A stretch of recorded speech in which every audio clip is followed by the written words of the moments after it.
Of course, Speed Gaming organizing this tournament, providing the network on which we get to watch all this awesome action, as well as the other Link to the Past randomizer tournaments that take place. So big shouts to Speed Gaming, as well as tonight to our tracker Phylian, who will be helping us out here as we get started with Zaphod finding the hook shot in the very first chest and sank, and Andy getting some green goo to start us off. Man, that's a very nice start. That hook shot is so nice to have for the stunning early. Yeah, you know, especially when you don't have the boots to get around quickly, the hook shot just helps you a little bit, makes it nice to, you know, pull you to those trees and then just traverse the world slightly quicker than you otherwise would. We are seeing this early Houlihan play from Zaphod. He's going to pick up some rupees by taking a couple falls into the water here, go inside a cave, and then go drop into the hole. Or, sorry, the cave part is for a different thing. Oh, we already have a first big key to desert. It's interesting. I wonder if we'll be seeing one of those kind of quick ramp-up SIDS. That's a map. There's a map of Thieves Town, so one tiny breadcrumb for Thieves Town. Yeah, nothing. I mean, the hook shot's obviously big, but nothing else just yet. Let's see. We still have plenty of the opening sphere to check here. We have Zaphod going to pick up some bombs, and he did also check that Lake Hylia item. I missed it, but I'm going to try to catch it on the replay in just a moment. That is the Cane of Burna. Okay, would be nice to have. So it's a safety item, but not needed.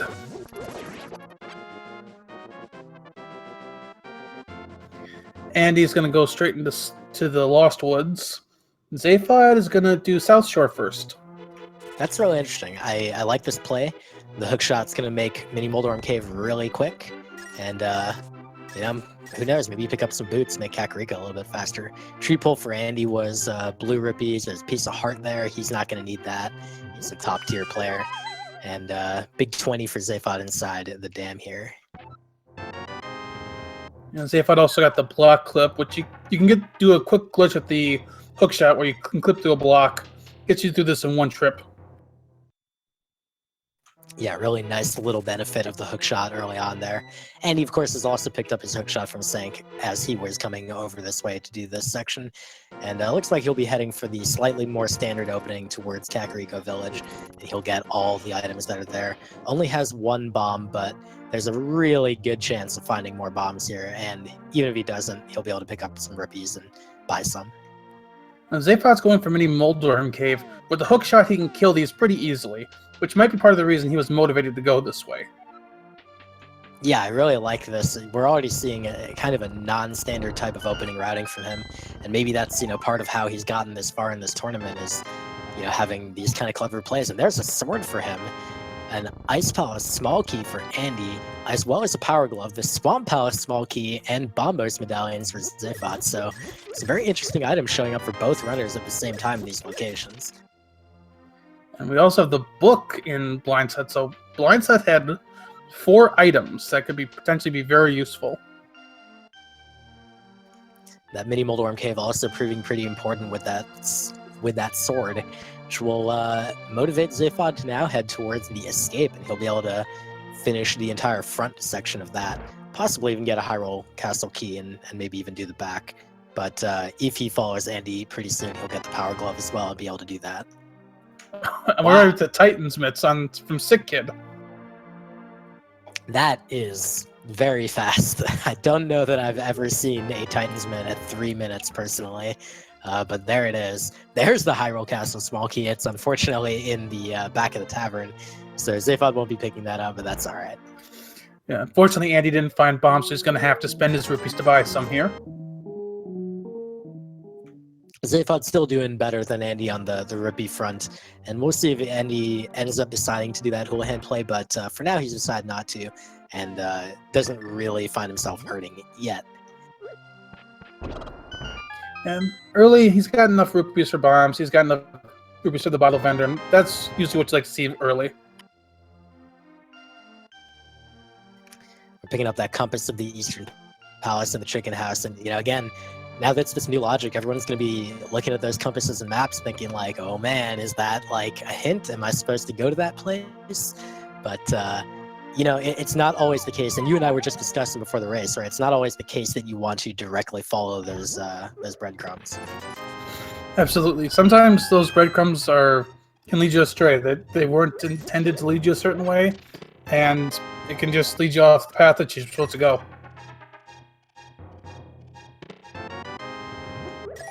Well, there's Hammer. This is a lot. And Moon Pearl.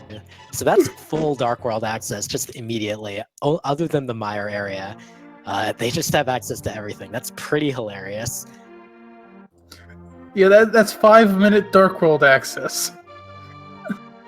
and with gloves, Titan's Wits, you can check a lot of stuff in Dark World right away. Yeah, I mean the only item that they could still ask for is a mirror, basically, to make it a little bit better. So far, Zaphod not finding anything super nice in the escape. He did get a key to Skull Woods, which is a little nice. It'll make your trip through there slightly faster. Andy opting to check the maze game before going into it, since he paid good money for those bombs, but now he's gonna have to throw one anyway, because that's a fire rod. This is a very nice start to version 29. I mean, you gotta be wondering when the next shoe is gonna drop. Now, to be fair, getting so much this early can also be a detriment to the runners because you have no idea where to go. You've got so many options that it's almost information overload. Yeah, that's a great point. It's hard to decide what the actual intended thing is next. Zaphod taking an intentional death, that's a warp back to the beginning of the castle, and he's going to go for the item in the dark sewers here. No lamp, but that shouldn't be a problem for him. He also did demonstrate one minor new change in version 29, which is that when you find the big key for this dungeon that you're currently in, it now shows a text box where previously it would not. That's correct. It should show a text box that says this is a small key to this dungeon. Before, no text box. Sometimes you randomly would get one. I'm not sure how that exactly happened, but it's a nice change, so you know what you're looking for. Yep, Zaphod navigating the dark room pretty effectively, not having too many problems. For Andy, Pod small key, Mire small key, and Cape all coming from the back of Escape, which Zaphod has not even been to Kakariko yet, so he doesn't have those gloves yet, but we'll probably see that before too long. And that was a map to Dark Palace, so not a great find in the sewers there, but could be worse. Yeah, absolutely. Now Andy's going to do the South Shore that Zaphod had done earlier. Yep, and same deal from Zaphod. He's going to be making his way to the northwest, Lost Woods, and to Kakariko Village. So a little bit of both runners traversing the same ground that each other have covered. So I guess now's a great time for us to think about, where is the next place to go? They have so many items, full Dark World access. They're going to have Hookshot and all that good stuff. They could just go up to Death Mountain. They could go anywhere. They could even fake flipper to Ice Palace. Where do you think is the place to go next? I might start. I would consider starting just in Dark World. You have the map to Thieves Town. I might check that and see if it's a pendant or crystal, and go there first. There was a lumberjack check, and I almost missed what it was there. I think that was 300 rupees, judging by the number of white lines I saw there, but it's hard to tell. Now, sorry, just a quick note. You can't complete Thieves Town right now because you don't have any keys, but, it's generally a good place to start. Death Mountain access isn't open to them yet because they don't have the lamp or the flute. Now, they could easily sequence break a dark room, but with so much open, it kind of takes away from the sequence breaking a little bit.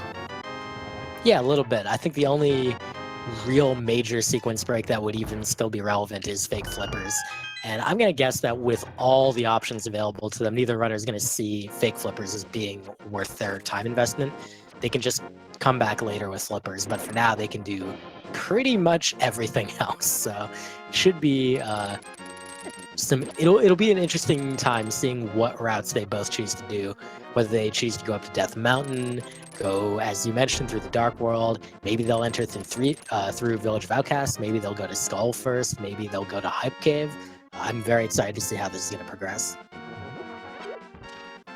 Yeah, there's so much we just don't even know what to say. We got to see where these runners decide to go. Now, I don't believe we saw Ice Rod Cave earlier from Zaphod, did we? We did not. He saved and quit after the mini Moltorn cave. Well, is that gonna... All right. Okay. So Andy picking up some silver arrows, some nice shiny silver arrows out of the Ice Rod Cave. Not quite an Ice Rod, but that's pretty nice. I'm sure Zaphod before too long will end up over there. They'll probably get a flute or something that will allow him to make his way over. But that said, it won't punish him super bad if he misses it. It'll just be kind of awful if he ends up at Ganon, you know, at the same time as Andy without having the silvers. So Zaphod's clearing out the well that had the hammer and the moon pearl. He should also get both gloves while he's in Kakariko. And Andy's going to give us our first look into Hype Cave. Yeah, right now the only difference in their Light World completion is Andy's gone to Ice Rod Cave but hasn't done the castle. So let's see what he finds here. Piece of heart. You see his pug sprite is very happy about that. A full heart. A big key to Hera. 300 rupees. And 10 arrows. So that will actually allow them access to full clear Hera if they choose to technically sequence break the Old Man Cave. Andy gives us a quick map check, and Thieves Town is a crystal. So far the only dungeon whose status we know, but he will give us 2 more. Talking to the bomb vendor here, finding out the red crystals.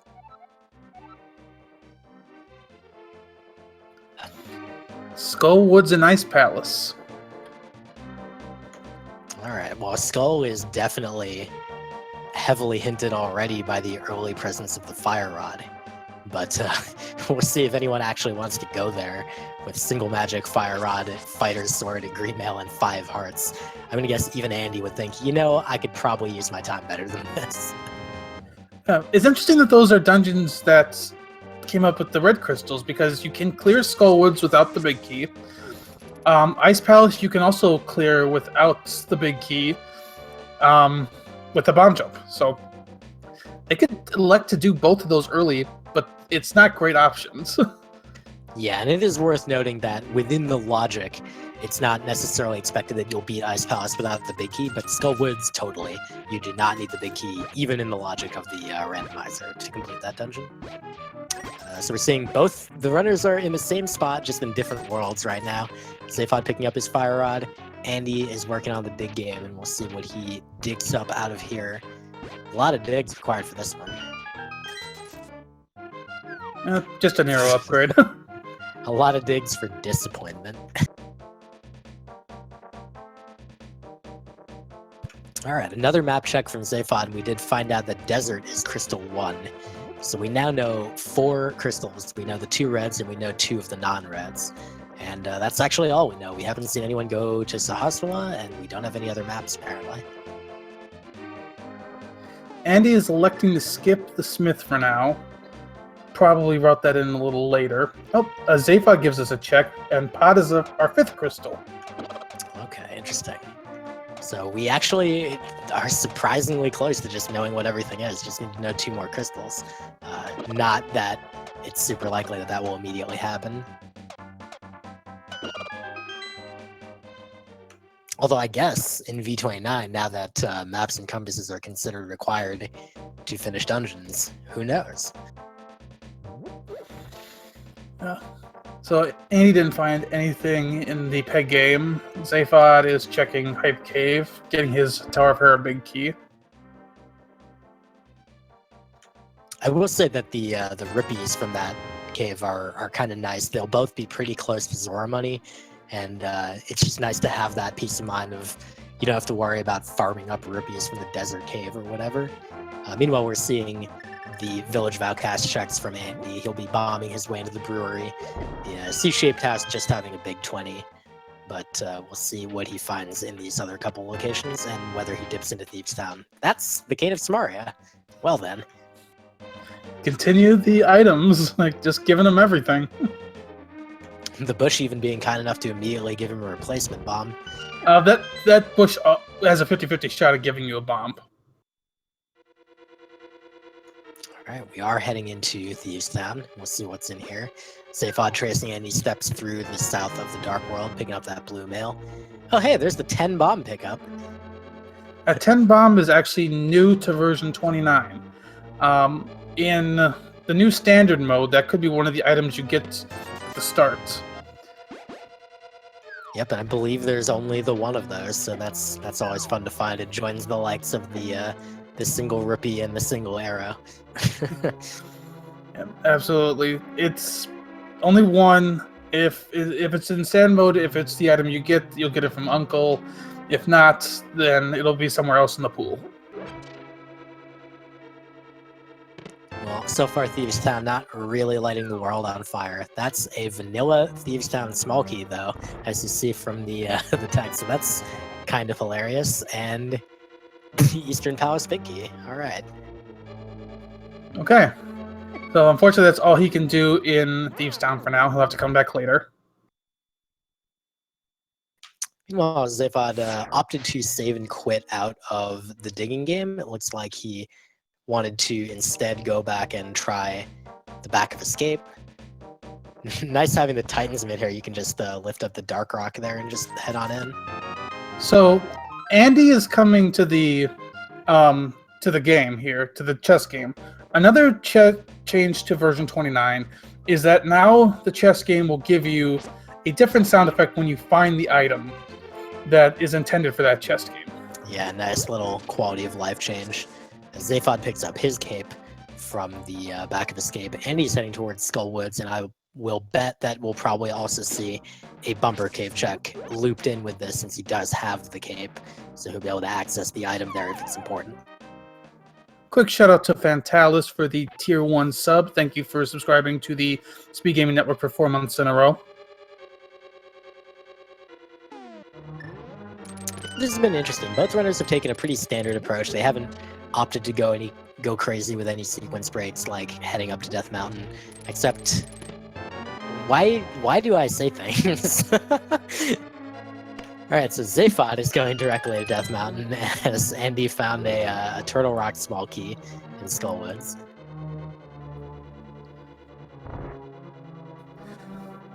So this will be interesting. This is a nice play by Zaphod because he can clear Hera right now, and he can get a bunch of items up here. Out of logic, but still, it's a very good play right now. Yeah, of all the sequence breaks to think about, sequence breaking a lamp in particular is always pretty good because you can totally, like a skilled player can totally finish a seed with no lamp. There's not going to be a time when it's completely required, and I'm sure these players are both very capable of all the dark rooms. The only scary thing here is all these cabbages deal 1 damage regardless of your mail, and yeah, he's on 2 hearts right now. He's getting past the last ones. All right. The only other thing I would say with the lamp is it's a little easier to sequence break these dark rooms when you have the fire rod, because that covers the fire source you need as well. Yeah, that's a great point. Just an arrow upgrade inside Spectacle Rock. There was a small key on top, and he found a piece of heart on Bumper Cave, so not a particularly big deal, and he will actually head back into Skull. He didn't initially check this far back inconvenient cave, which he does have chest, which he does have the Cane of Samaria to access a little more easily. And I also wonder if he will just finish the dungeon. This is something that I wouldn't be surprised if Andy felt confident enough to do. I would also not at all be surprised if Zaphod did, for that matter.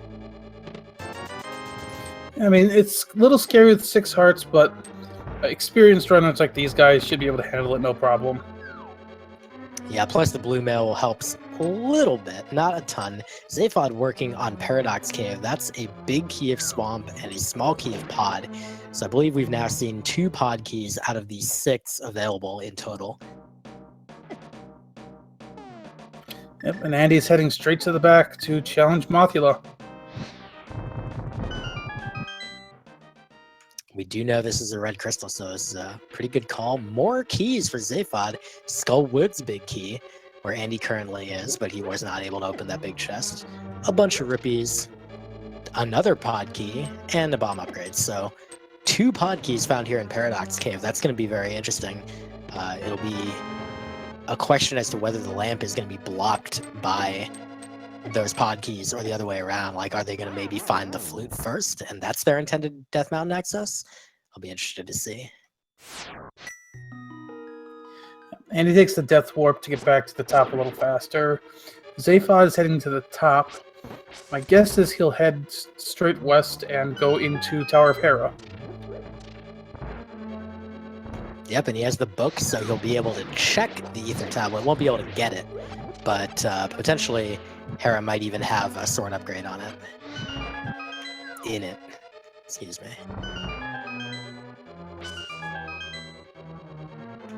This menu seems really awkward. The layout of those items is not super conducive to fast menuing. Yeah, it can be early in a lot of these seeds. When you get certain layouts, and it's like you have to go right to go left, and it just gets really, really weird at times. All right, Zaphod checking. All right, well, let's focusing on Andy on the left. He works on Mothula, only fighter, sword, and blue mail, but he is a veteran of both No Major Glitches speedruns and many other categories and randomizers, so he is making sure to stay clear of the butterfly thing and not get ruined, but the spikes still deal 1 full damage. There it is. I think he lost 1 heart total on that. Yep, totally what we would expect to see, and he collects his first crystal just 21 minutes into this very interesting scene. Meanwhile, over in Tower of Hera, Zaphod found a blue potion and a piece of heart so far. Oh yeah, and that Ether Tablet. Aghanim halfway unlocked, so that has an Aghanim's Tower key, which is a very interesting thing to find on the Ether Tablet. I don't think anything can require Aghanim at this point, because they do have access to all parts of Dark World, but the chests in the tower.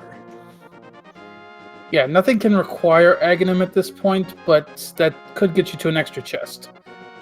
Oh hey, there's a mirror. That's nice. Yeah, very nice. This seed continues to give them quite a bit. And that's going to make their Dark World traversal a lot easier. And he's now heading up to Death Mountain as well. So before too long, he'll be getting those pod keys. He'll be getting that mirror. And basically, these runners are still pretty neck and neck, other than Andy having finished Skull. But Zaphod was already working his way up Hera at the same time. So he'll have that, he'll have the opportunity to go finish Skull while Andy finishes this stuff if he wants to do that. He could also just put it off. There were no required items off Mothula. Zaphod's going to take on Moldorm here. But the hammer is 3 hits to take him down. Dealing equivalent damage to the Tempered Sword. Makes good use of the positioning of Mothula, just making sure that he doesn't get right in front of his face. So that was a very skilled kill. Nice and quick. 10 half magic as his reward. And there's his first crystal, which we did not know, so we now know our 6th crystal. Yep, so we only need to know 1 crystal. We still don't know any of the 3 pendants, but we just need to know 1 crystal, and that gives us all the information we need. Zaphod, with that mirror in hand, is continuing to the right. Now, there is a small key on Spectacle Rock, so he could actually have gone to collect it. Andy is actually going to go ahead and head into Spike Cave. And I believe this is not a sequence break if you have Cape. I believe he's fine, yeah, because he has a green potion and cape. But in either case, yeah, he'll definitely be able to make it through, and he does have that potion which he'll use momentarily to refill himself. Good lord. The iframe's helping him out a little bit there. He's a daredevil. I'm not scared, you are. Alright, perfect. Well rewarded for his work there. Meanwhile, Zaphod collecting his nothing from Spiral Cave, and now he will head into Dark East Death Mountain. And he has that mirror, so he can even open up Turtle Rock if Bombos is the medallion there. So there's 6 chests available to Zaphod here on Dark Death Mountain. 2 in this cave and then 4 in the Hookshot Cave.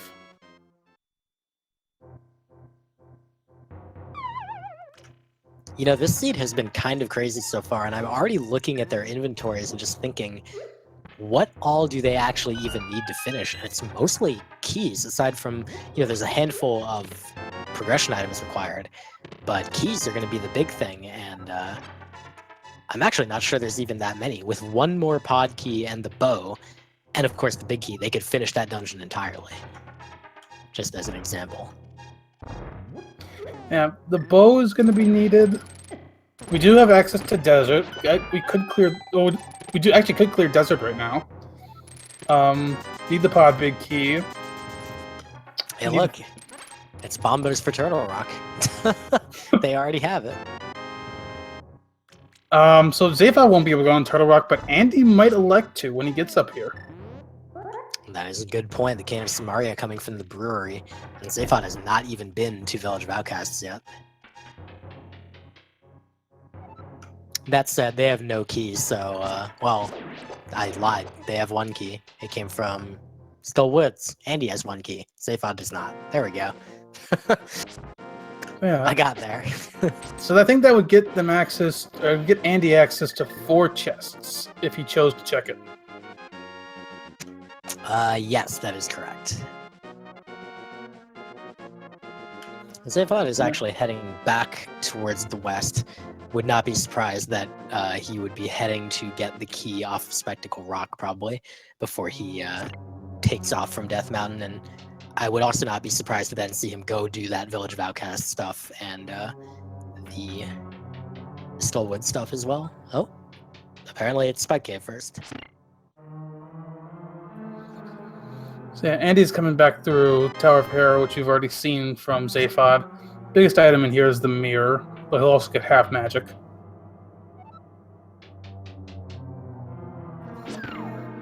And Zaphod's going to be able to save his green potion because of that half magic. Yeah, that's a pretty nice little benefit. Of course, it may be the case that they never end up needing the green potion, but, you know, just having it for a little bit longer is nice if you need it. But, you know, from Andy's perspective, he says, hey, I have this as a resource. I might as well make use of it. Yeah, exactly. In so many runs, you can see people who just elect to never use their resources, and they struggle because they're waiting for the better time to use it. Good bomb jump setup from Andy for the big chest. Of course, a pretty well-known no major glitches strat, and I'm sure, of course, other speedruns. And it's not too bad to pull off. It's a little bit less easy to pull off without boots, but no problem for Andy. Does 1 pixel adjustments with the sword slashes. Yeah, with boots, you get about 6 pixels to work with. Without boots, you get 2. Alright, where's Zaphod going to head first? Looks like Skull first, so he'll pick up that Turtle Rock key. We'll see if he opts to finish the dungeon. He does have half magic, so that'll give him plenty of ammo for Mothula. Andy making very quick work of Moldorm. You barely blink an eye and he's already dead. And he collects his half magic and crystal. So yeah, kind of taking a quick moment again to kind of look through what items we're still looking for. We definitely need bow. We might need the flute for Meyer. Technically, we'll need the flippers for Ice Palace, though these fronters could fake flipper if Swamp is a pendant. Could you need Ice Rod if Turtle Rock's required? Yeah, there's a lot of mites right now. There's the bow, and then there's a lot of maybe this thing? And technically, the only 2 we absolutely know are bow and flippers, though, like I said, flippers, if the flippers are only need for ice, so they might elect to just not look for those. Right, although given the early swamp keys, I wouldn't be surprised for that to be required. Meanwhile, we did have the Skullwoods big chest check from Zaphod, and that turned out to just be a piece of heart, so no big loss for Andy. He'll probably, since it's a single location off, far away from anything that he hasn't done yet, he'll probably put it off, and that won't be a big deal for him.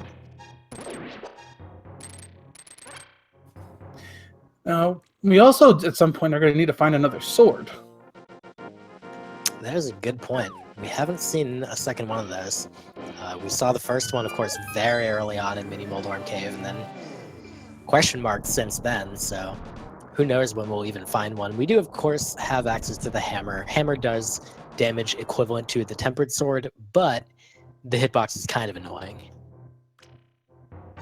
Yeah, it actually is possible we may not see another sword until we get to Ganon's Tower. God, that would be something. First sword 3 minutes in, second sword an hour 40 in. It is a possibility, but there's still so many places to check. I'm sure we'll see one before then. Yeah, I'm certainly hoping that we'll have better luck with that. Zaphod does choose to go back into the second half of Skull, and we'll be able to complete that. We didn't see the good old pedestal check from Andy. We'll see whether Zaphod decides to oblige us. I would be surprised a little bit if he did. It's kind of just a waste of time for information that you can't really do anything with. And if the seed is a pedestal seed, we're gonna know.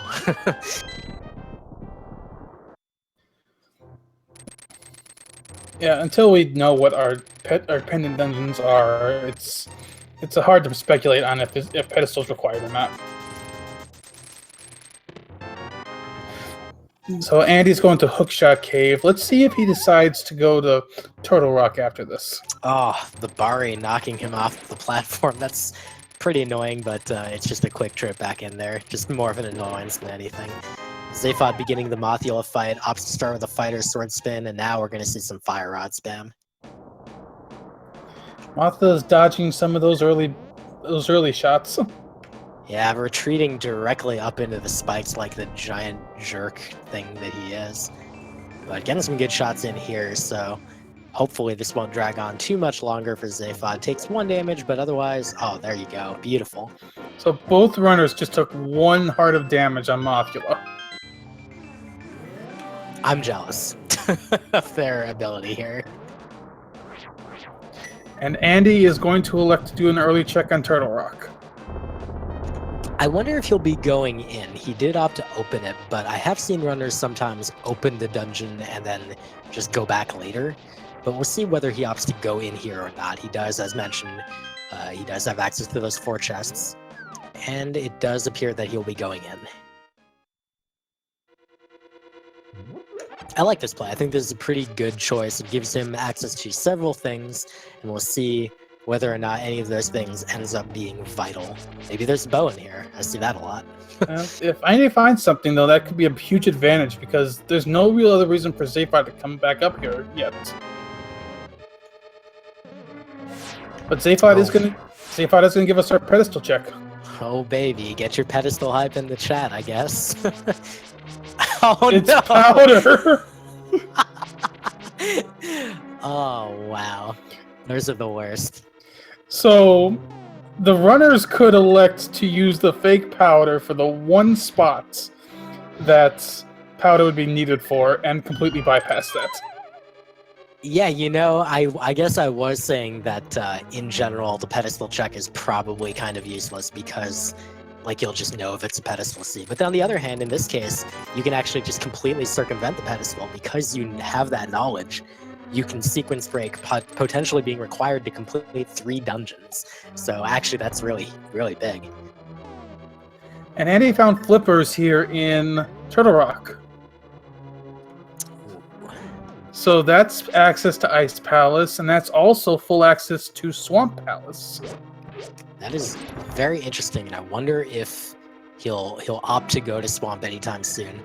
Something of a meme that I've kind of observed from some of the top runners is that they don't like Swamp that much, and I'm curious whether Andy kind of feels that way or not, whether he's going to end up there sooner or later. So the one thing is we don't know if Swamp is a pendant or crystal yet. That's right. He does also find another pod key, so that's 4 total, which is pretty good incentive to go to pod as well.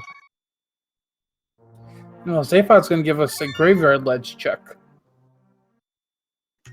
Okay, Andy did go to his house, but that apparently was a mismenu. So he actually wanted to go to Sank.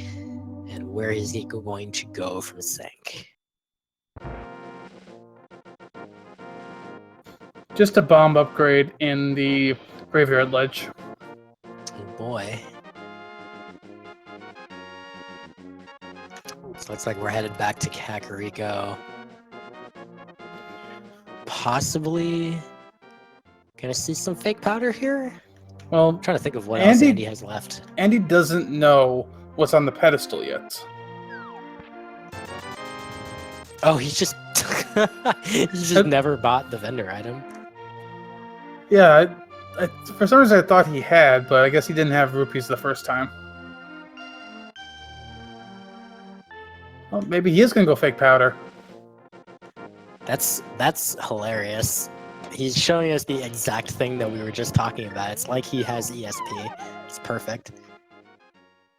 Unfortunately, he's got to burn all of that magic away, which actually is a little bit slow when you have half magic. But this will definitely bypass the pedestal for him. Yep, so it's a pretty straightforward glitch. You just empty your magic, use the Cane of Samaria, but it doesn't work because you don't have magic, and then use the mushroom, which you have to still have in your inventory, and as he finds, it's just 20 rupees. Now, Zaphod just collecting the Cane of Samaria from Village of Outcasts, so now he knows he'll be able to fake powder and circumvent the pedestal as long as he doesn't turn that mushroom in. Of course, it's obviously not required, so Pedestal Dream is dead. Sorry, guys. Yep, completely dead now. So, wonder what Andy's gonna do here. Is he gonna go straight to Ice Palace, or is he gonna check a few places? I would be pretty surprised if he headed directly into Ice Palace. The big thing right now is they don't have the big key, and while it's not required to finish the dungeon, if you get it later and there's something in that big chest, it's a real bad time. So I'm going to guess he's probably just going to do the various flipper checks, head up to the Waterfall Cave. Of course, he's starting with Hobo here, who has for him a small key to Ganon's Tower. Useless. Well, the first one or two are nice to have, but after that, then yes, they do get a bit useless. Yeah, I mean, I guess I usually hope they're useless, because if they're not useless, it's because the big key is in Ganon's Tower, and then that's a sad time. I mean, one is actually nice to have, just so you can go straight upstairs versus having to use a couple seconds to go downstairs and grab a key first. Yeah, that's true. That is actually a time save of like 30-ish seconds or so. All right, we're going to see that Waterfall Fairy check. Zaphod doing a lot of the cleanup in Village of Outcasts at the moment. Andy picking up a map of Skullwoods, which he is, of course, already completed, and a heart container, which is nice to have. They're still running pretty low on hearts. Usually see a lot more, and I wonder, of course it's very hard to know, but I wonder if the different filling algorithm in this version somehow means that the junk items are kind of distributed a little more gradually. And that's a flute. That is a very nice find here. That'll give him access to the buyer area, which I'm sure he'll exploit in the very near future, and also make travel very, very much easier. I wonder if Zaphod is even going to, any time in the near future, go to Eternal Rock, because until he does, he won't have the flippers to get that ledge item. You know, another GT small key. Zaphod's going to give us a Smith check here, which we have not seen yet. Yeah, the mirror is making this check a lot more convenient.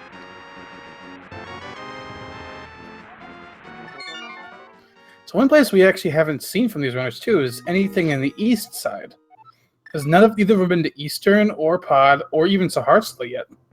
That's true. Nor the Pyramid. We haven't gotten that Aga Tower check yet, despite having the cape. The Blacksmith's having the Desert Palace small key, so that dungeon is now fully considered clearable.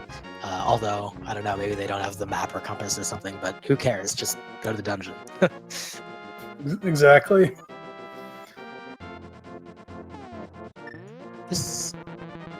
Interesting. Andy's finally heading back to Death Mountain to pick up the key on Spectacle Rock. I think both he and Zaphod routed in such a way that they did not end up picking up this key. So I'm curious what this is going to be. Oh, he nearly had to talk to the stupid pink ball. Oof. Another Turtle Rock key. Okay, that would get you. How many chests did that get you? Does that actually only get you any extra chests without the small key or without the big key? Well, my brain is failing me. I guess you can get one more if you go for the lava chest, which most runners don't unless they have all 4. You can get to Mimic Cave, but that's about it. Yes, I think that's right. Yeah, it allows you to bypass. It allows you to get past the Chain Chomp room. But yeah, we'll see. Definitely with having checked, some comments in chat about who kind of has the lead or the advantage right now, and definitely with the Turtle Rock check, Andy's got a very substantial advantage. But we'll see whether Zaphod is going to make a similar type of play. Right now, he's checking some of these mirror locations that Andy has not checked. So this has the potential to give him some advantage as well. And if he's able to attain some sort of thing that Andy does not have, then that might give him, the kind of the room he needs to neutralize that Turtle Rock play.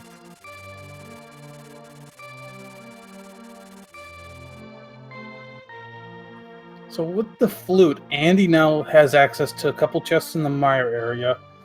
He potentially can go in the mire if it's Bombos. But I think he's going to do these same checks that Zaphod is doing right now. Yeah, that seems pretty likely now with the mirror. A lot easier to do this crap. I'm going to guess Zaphod, after turning in this chest, is also going to check the Bombos tablet. That's a small key to Skull, which is unfortunately useless as they've both cleared that dungeon. Yeah. So yeah, I think Zaphod's right. He's going to check the Bombos tablet, and then he's going to go in the desert from here. Yeah, that's not a bad play. Having both of those keys, there's not much reason not to. Oh my god. That would be the boots! I cannot believe this scene, dude. These are 3 hilarious items to be on these locations. Just, wow. Okay, so we need the Master Sword to get the boots. Oh my goodness. Well, I think the meme right now is, of course, oh, that neutralizes a great advantage Andy would have had with hovering or whatever, but in reality, that just hurts both runners, and Andy at least has the flute to get around more quickly, whereas Zaphod is just going to have to hoof it everywhere until he eventually gets up to Turtle Rock to get those flippers to then get his flute. But yeah, I like this desert play. I think this is pretty reasonable given the circumstances right now. And here's the other thing. Andy did not go through the Dark World to get here, so he's not going to check that Bombos tablet. That's a great point. But he probably will veer over to desert, as he does now also have the small key. He is fluting away, and he will be going to 6. So yeah, we'll be seeing the combined mire and desert play here.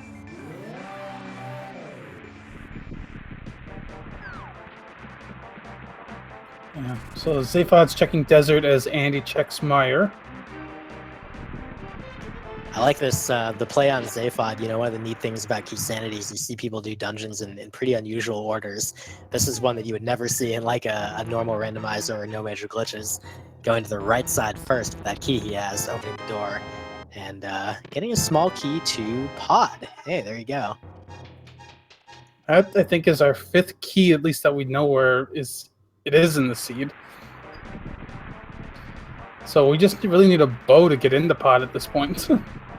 Yeah, and in fact, 5 keys, given that I'm sure both runners are fully comfortable with Hammer Jump, to have gotten this far in a Key Sanity tournament, you definitely have to be.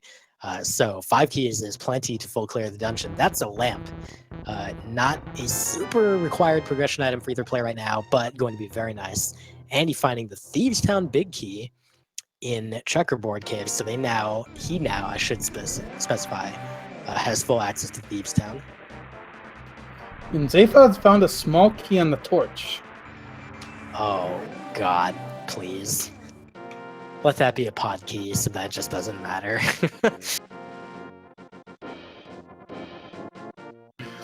Zaphod is heading into the back. He'll be able to go to Landmola and clear them. And Andy's gonna go over these same areas that Zaphod just went over.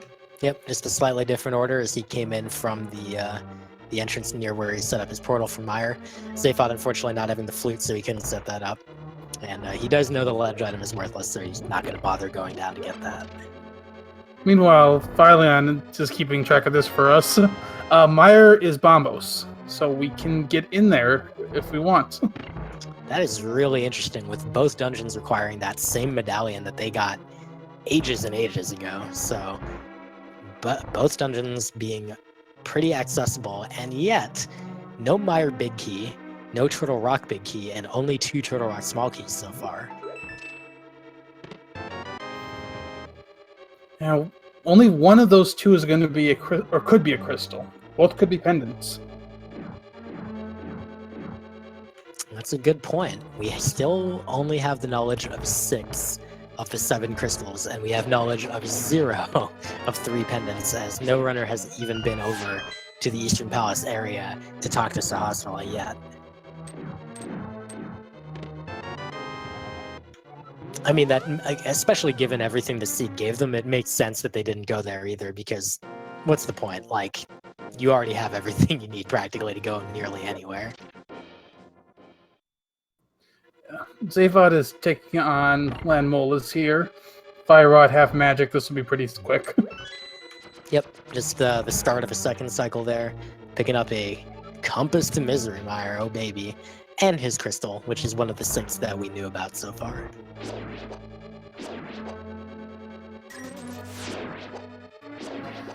So Zaphod's options are a little limited at this point.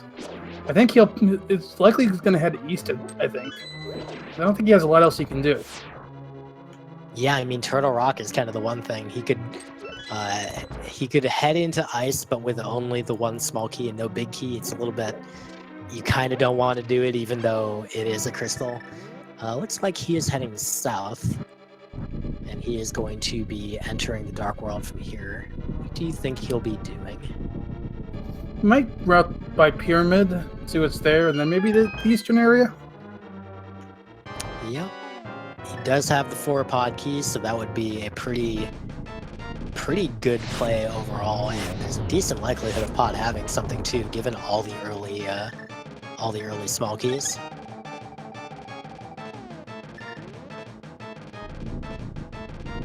And he uses a potion for the extra magic, just to make this a little faster. With the flute, that's not hard to replenish. Yeah, that's for sure. It's really nice to have, like, among the many reasons the flute is nice to have, the ability to quickly visit the shop and get a refill is nice. Zaphod finally being the first person to visit the pyramid here, and we'll be checking out what's available here. Possibly also doing that Aga visit that we talked about, but he does not have the Aga small key because neither runner has a Master Sword yet, so they couldn't pull it off of the Ether Tablet. Yep. And Zaphod is going to step into Aga's tower. Just 1 chest you can get in here quick.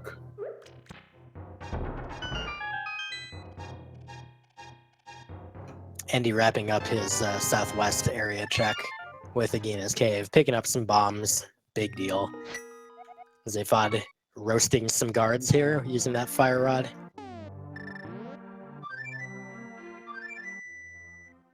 And a big 20.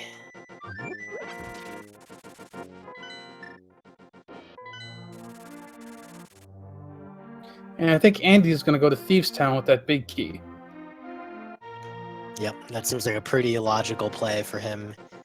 Rather than heading into Meyer, where again he does not have a big key, so he can't finish it, and he doesn't know whether it's a crystal or pendant. Instead, just go into a dungeon that you know is good, or go elsewhere. You know, either one, or double back. I don't know. You know, whatever Andy wants to do, really. Why does he do that? He seems a little uncertain. Yeah, that was that a triple or a quadruple back there? I kind of lost count. We do have Zaphod going into pod. What Andy's doing right now is he got that Skull Woods big key a little while ago after he had already cleared the dungeon. So he just wants to make sure to get that out of the way, which I had a slight inkling he might think of that. Unfortunately for him, it's just a piece of heart, but at the same time, also kind of fortunately for him, as it didn't cost him a lot of time not having checked this before. Meanwhile, Zaphod's going to give us our first Saharsla check. We should get info on Appended here as well. I'm going to laugh if he just completely ignores Sahasrahla. Oh. Vanilla Eastern. Alright, great.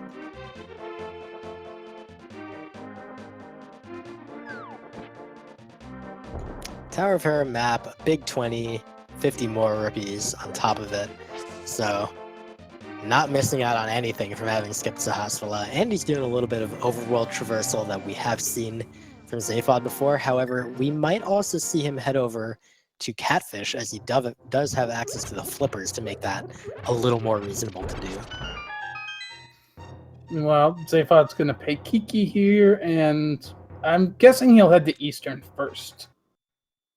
Well, actually, maybe he'll go straight into Pod, because Eastern is a pendant. Yeah, plus the bow could be in Pod, so you might as well just get that out of the way. If Eastern is required for some reason, then you can just finish it. Well, he is going in to Eastern, so there you go. Yeah, it's not a bad idea, because yeah, if the bow's in here, then you can save a key in Pod. That's true. Yeah, I mean, I basically view this as kind of a 50-50 from my perspective at this point. Zaphod may have different thoughts. He may feel that it's obviously you would, if you're in this situation, you obviously go Eastern first. That's kind of the beauty of it. Kisandi is just about, you know, having good decisions about those types of things and just doing the best you can, and hopefully it pays off. Meanwhile, Andy is making that aforementioned Thieves Town play. He just wanted to get the Skullwoods chest out of the way first. Nothing in the first chest for Zaphod, but lots of chests to go here still.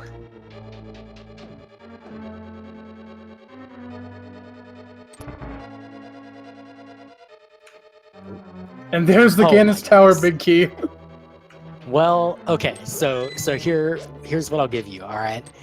They found it, Zaphod found it while Andy was in the back of Thieves Town. So there you go.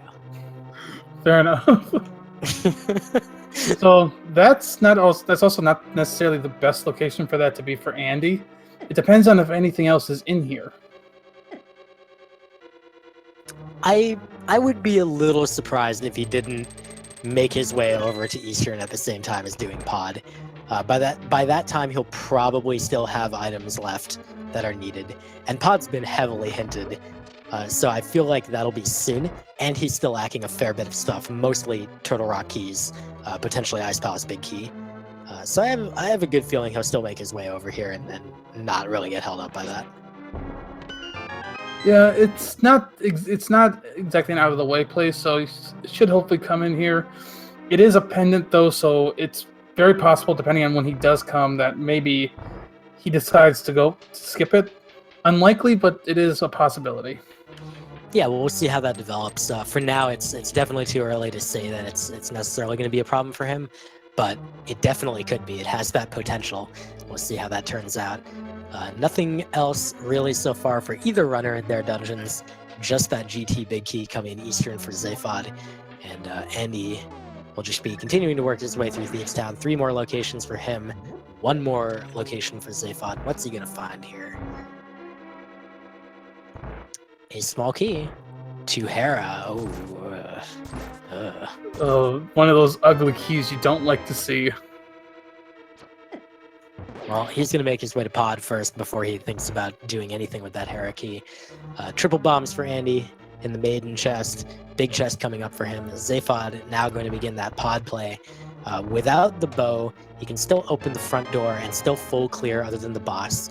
That's an Ice Palace big key in that Thieves Town big chest, so that's pretty nice.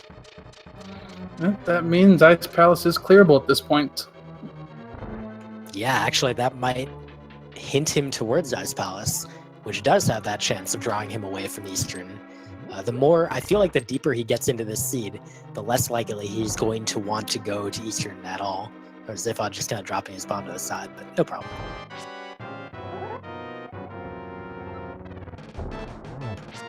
Alright, feast your eyes on the left as Andy will do the no major glitches version of the blind kill, which will be nice and quick.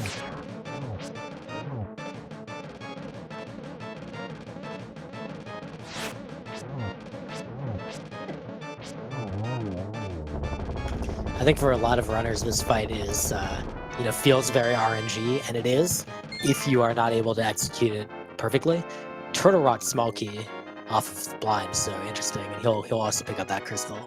But yeah, if you're practiced and able to execute kind of the same movements each time, then there's no randomness to it. It's just always the same fight, and Andy able to pull that off almost flawlessly. Yeah, I think he took one hit, maybe. Fired. Okay, fine, we'll forgive him, maybe. And Zaphod continues through pod. Let's see if he elects to bomb. He's probably going to go to the back and then come back around the bomb jump. Yeah, I would expect the same. We have Andy doing the South Dark World as well, and we're going to start seeing what's in these back chests. So far, nothing really of interest for Zaphod. Looks like he'll do the Hellway before the Dark Basement. Dark Basement, yes. So he'll be opting to do the hammer jump from the top rather than the bottom.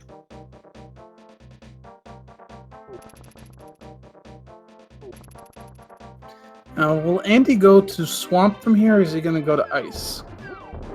That's an interesting question. I gotta imagine Ice because he knows what Ice is. Well, I feel like you might be imagining wrong. I guess so. He's going to take a shot on Swamp. All right, well, while Andy drains that dam, we'll get to see a hammer jump from Zaphod. He's going with some pause buffering here to make sure that he's on the right pixel. You gotta drop the bomb in a specific location, and then you also have to move to a specific location to be aligned properly to get bombed over to this ledge, as you see there. It's a pretty common strat in the No Major Glitches speedrun. Zaphod able to pull it off pretty effectively. You can do that without pause buffering, but boy, it's a lot harder. He can't check the big chest because he doesn't have the big key, but he can check these other two chests for now. All right, you're seeing nothing. A whole lot of nothing in pod for Zaphod. That's pretty unfortunate for him. Andy finding a piece of heart so far in Swamp. And he'll check the second chest as well, which has a bow. Oh, okay. So a dip into Swamp is required, at least. Yeah, and this is you got to call this worst case for Zaphod now, because the flippers were all the way up in Turtle Rock. That led to the flute, which led to the mire access, but also directly led into Swamp, which is a hard blocker now. The bow is required, so that means Zaphod is behind Andy by like 2 steps in this progression chain, and there's not really any contingency for that. He's just behind. And I'm almost wondering, is he gonna fake flipper here? That is certainly what. Well, it did look like that. No, he's gonna go pick up silver arrows. Yeah, silver arrows, and then I'll see if it comes back around to fake flipper. He might elect to sequence break Ice in this situation. Could be. I mean, that would certainly be a play. You do know it's a crystal. Swamp, not known whether it's a pendant or a crystal. So Andy might be, quote-unquote, wasting his time in terms of finishing a dungeon that he doesn't need to finish, but on the other hand, this is strictly required. You have to go in here and get that bow. There's no way around that. Yeah, Zaphod's coming out. I gotta believe he's gonna fake flipper here. He might not fake flipper into Ice. He might just go up to the Zora area. Yeah, and pretty much what that will do is just make him very sad, because if he does fake flipper up to Zora and goes to get the Zora item, he's going to see what's on that ledge, and that is what he's apparently doing, is fake flippers. He's going to see the flute on that ledge, and he's going to know, I have no way to get that. Unfortunately, no minor glitches permit you to get that ledge item. Even fake flippers, even water walk, you can't do it. You need the actual flippers. So, yeah, for Zaphod to get back on track, he needs to go back to Turtle Rock and check and get those flippers.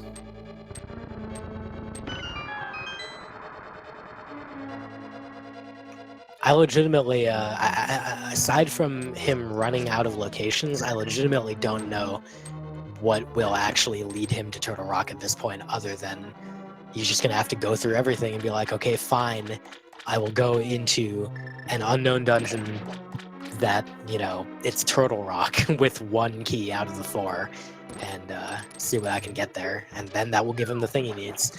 I certainly hope that it's not going to be too long, but really any amount of time is going to be too long at this point, and he's got a huge head start right now. The only thing that Zaphod does have on Andy is Zaphod does have that GT big key, which Andy has not found yet. That's true. I will be very shocked if that is able to make that much of a difference for him, but boy, if you're Zaphod and you happen to be omniscient and you know what the situation is, then you're certainly hoping for that. Unfortunately, he has no idea, so he doesn't know what to be hoping for his opponent to screw up.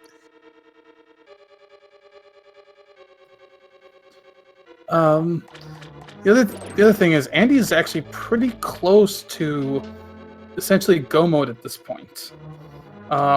He can full clear ice.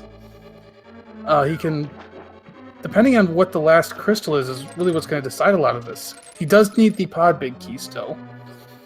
Yeah, that's correct. Yeah, if Swamp happens to be the last crystal, he potentially could start working on a go mode. That would definitely be a really rough position for him because of that Ganon's Tower big key. If that ends up being his go mode item, then there is definitely a big chance for Zaphod to have room to catch up. Right now, he is going back to Link's house, and where is he heading now?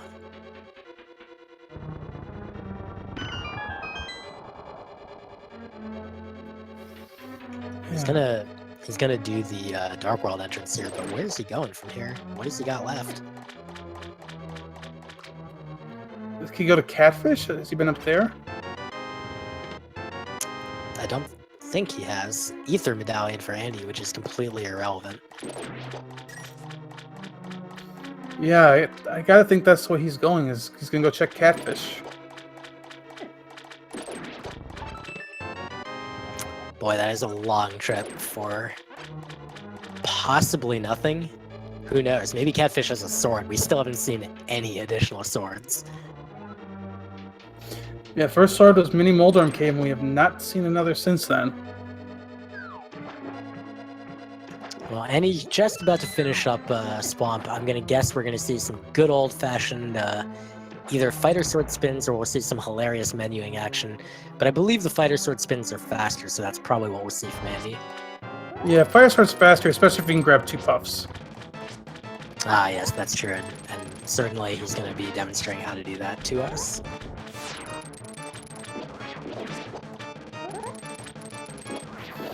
Zaphod's having some technical issues. Just bear with us as we get those ironed out.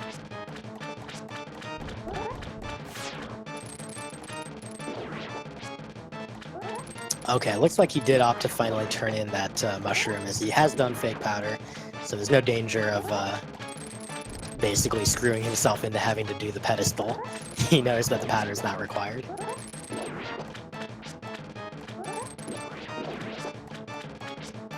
Andy's continued to work through this Argus fights, going pretty well for him. He's going to go with the silver arrow setup here. This is deceptively difficult, but if you know what you're doing, pretty easy to put a silver arrow into the body of the large squid thing. Collect your bottle of fairy and the 7th crystal. So we now know all 7 crystals. So in essence, Andy is a pod big key from going into go mode. That is quite something. I gotta believe he's gonna go to ice next.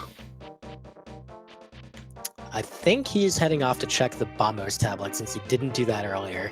He's gonna laugh when he sees that gotta go fast, but he's got no way to actually collect it, so he will probably then just, as you guessed, almost certainly head to Ice Palace. Zaphod heading up Death Mountain right now, so hopefully we're seeing probably a combination of Hera Basement and Turtle Rock. Oh, now, Andy did the quick map check. I do want to point out another thing that version 29 did. Now when you talk to the bomb vendor or Saharsala and get that info, it will put it on your map for you.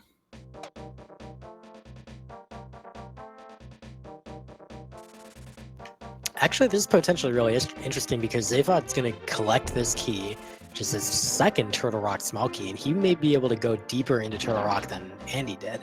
So we may now see a little bit more than we did from Andy. Unfortunately, he still can't collect that Castle Tower key, and there could still be something in the second chest in Aga. We have no way of finding out. But looks like Andy's not opting for Ice Palace. He's instead going to Palace of Darkness and possibly Eastern as well. We'll see. And Zaphod's actually going to elect to check the Tower of Hera basement while he's here.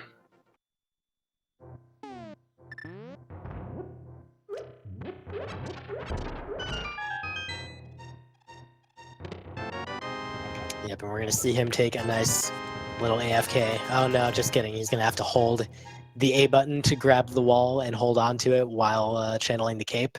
And this will cause the magic not to drain, so you can just do this for the entirety of the tile room sequence. Quick thanks to the Faluzer for the Twitch Prime subscription.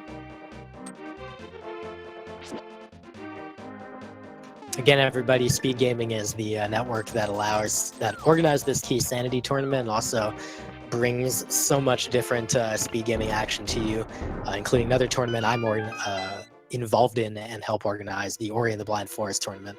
So Speed Gaming is really an awesome service that you guys should definitely support. Unfortunately, the Hera basement not yielding anything interesting for Zaphod, just a red mail. But hopefully this was enough of the breadcrumb that he needed to make his way over to Turtle Rock, which it does appear that he's doing. So with Turtle Rock's, with the key set up so far, I think Zaphod can only get one more chest if he goes to Mimic Cave, 2 if he elects to burn that extra key and gets the lava chest as well. Yeah, I guess that's true. There's really not that much on that middle floor. I kind of really don't want to see him check that middle chest, but if that's like the pod big key, God, that would just be so stupid. Well, with us knowing that the pedestal is not required and that Turtle Rock's a pendant, burning the key there wouldn't hurt him as much. Now, he doesn't know that because he doesn't know what the last crystal is. But yeah, that's a good point.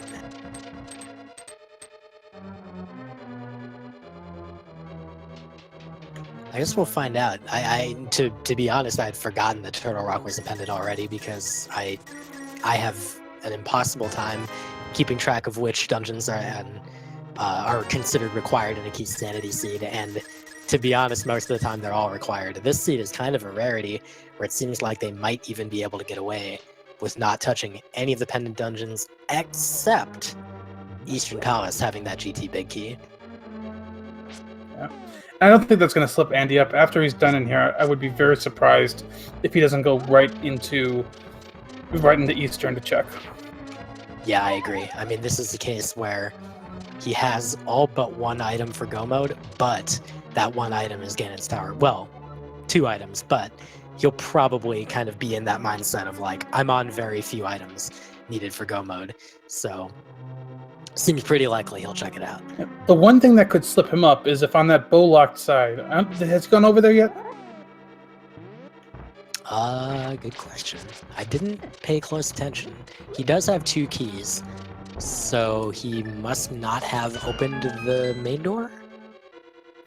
Well, he had 5 keys, so he's used 3 of them. Yeah, my recollection of how the keys get spent is so bad. Zaphod has now collected the flippers from the Fire Rod chests.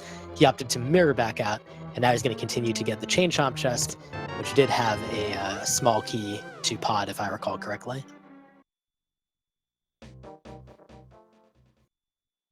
Okay, Andy's warped out. He's going to come back in.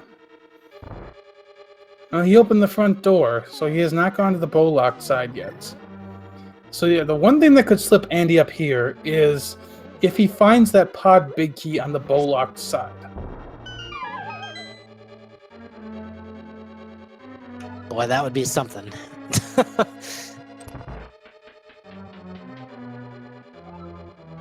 Alright, well, Zaphod's heading deeper in Turtle Rock. Andy is just continuing his ongoing check of Palace of Darkness.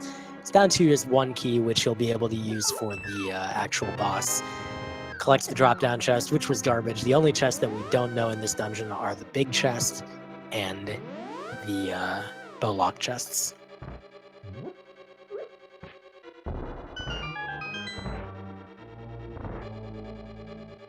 Having slight internet issues on Zaphod. Don't worry too much about it, as fortunately this part of the Turtle Rock just kind of requires a lot of walking around.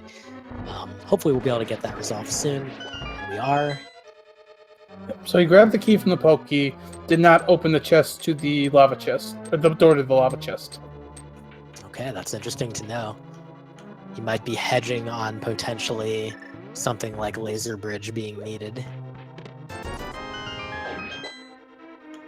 But for now, we're going to see the second bow lock chest. The first one was nothing. The second one is a map to Ganon's Tower. So now we'll know whether Ganon's Tower is a pendant or a crystal. Yeah, and he's going to go into Eastern, so he'll get his big key to Ganon's Tower, though nothing else in here. Yep, so now the Go Mode item becomes that pod big key. Where's that? Yeah, at this point, I'd be really surprised if he doesn't go to Ice Palace. Mimic Cave just having a map as well, and that's the Misery Mire map, which we do already know is a pendant by process of elimination. No one's actually gone in there. It could have that pod big key. So could Ice, of course. Now, Chad actually just pointed out something, too. Andy does have the option to clear Eastern right now, which Zaphod didn't. Which will get Andy access to one extra item, plus the green pendant, which will get an item from Saharsla. I want to make a mention of what's going on Zaphod's screen. So this is a really cool strat that I've seen from actually a couple runners. But what he's doing is intentionally taking a death here, setting up his save so that he still has the Turtle Rock key. What he's going to do is he's going to go back in here, and he's going to open that door, and he's going to check that lava room chest, the vanilla big key location. And if it is nothing, he can just soft reset his game, get the key back, and he has a save up to date with all the items he's collected. So this is a really cool strat, and it's only kind of a waste of time if it turns out this item was required, but to be quite honest, like, this is a pretty reasonable hedge play. And it is... I believe that was a bloomerang. Oh, no. Oh, yep, that's a reset. And yes, just to clarify in chat, this is a legal maneuver because the console can naturally reset the game. Yep, it is absolutely allowed to reset. Unlike in the no major glitches category of speedruns, where they kind of don't allow, intentional save and quits or deaths or things like that, or I should say death warps.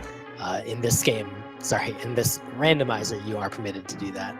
So now having the flippers, Zaphod is heading directly to Swamp. So this is a very good move for him and is going to result in him getting his bow and finding out that last crystal, which he still does not know as far as I know. Yeah. Hopefully he does elect to finish the dungeon. Hopefully he doesn't get that bow and head right out. I would be very surprised if he would do that, especially given that he doesn't know that last crystal. He would be looking at this as a good opportunity to find out.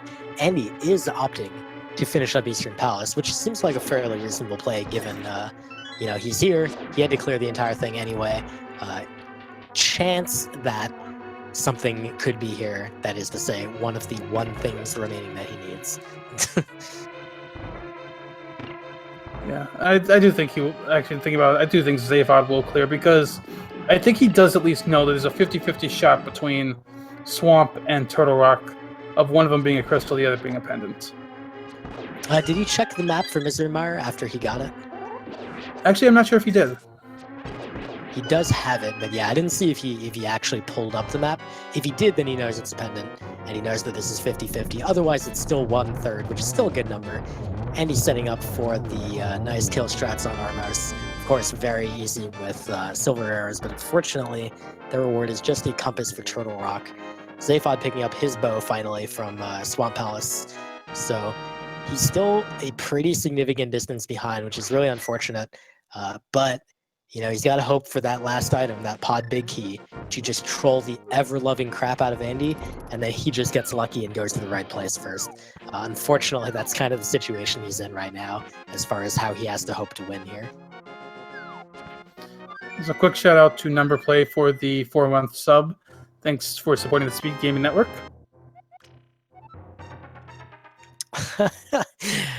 So absolutely nothing for Andy coming from Eastern Palace aside from that GT big key.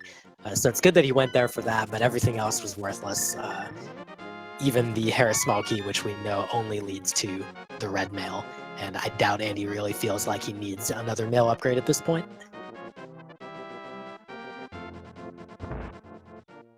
So yeah, looking at what Andy's got left, I would be really surprised if his next flute is not Ice Palace.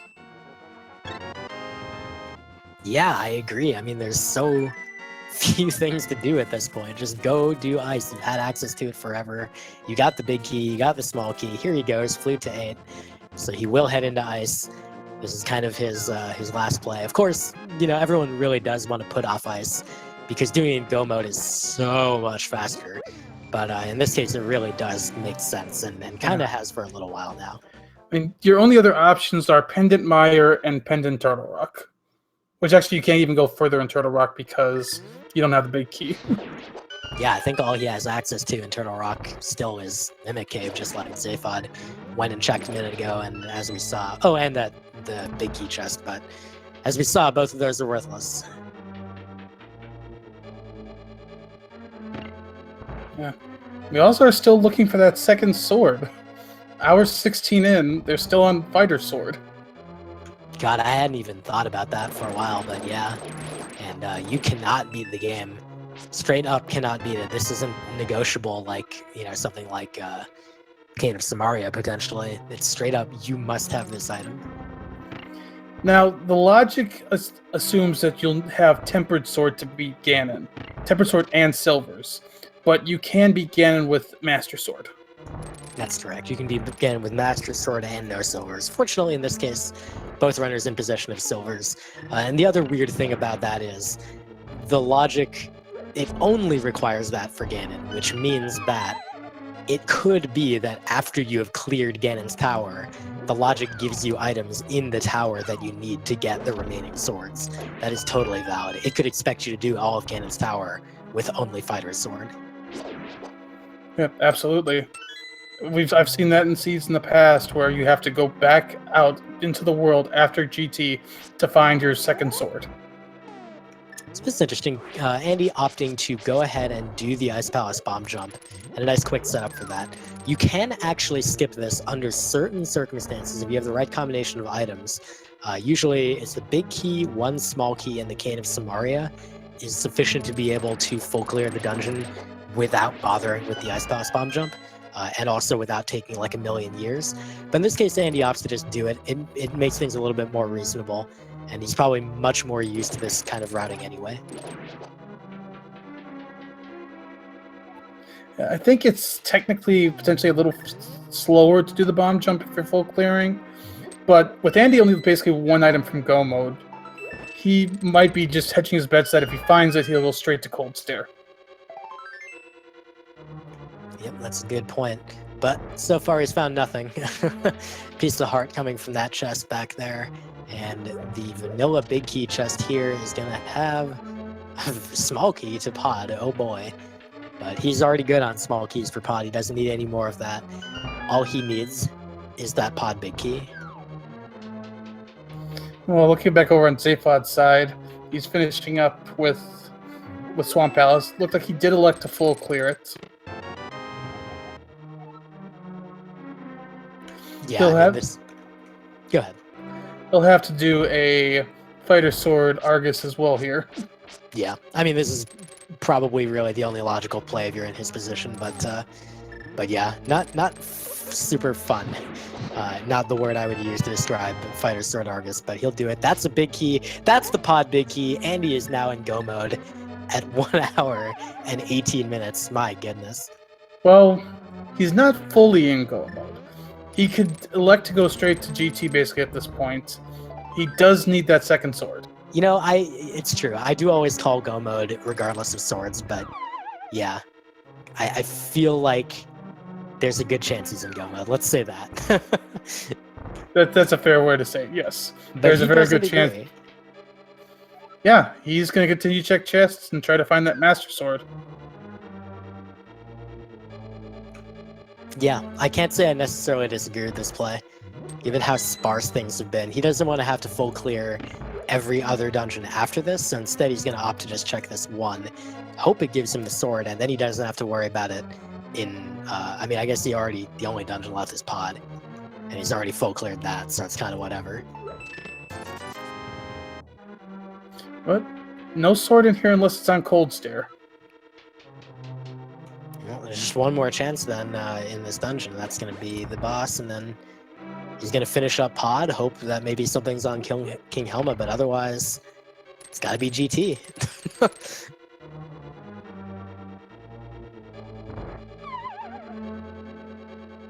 You know, Zaphod is fighting Argus right now. He's letting go one puff at a time here, at least for these last few.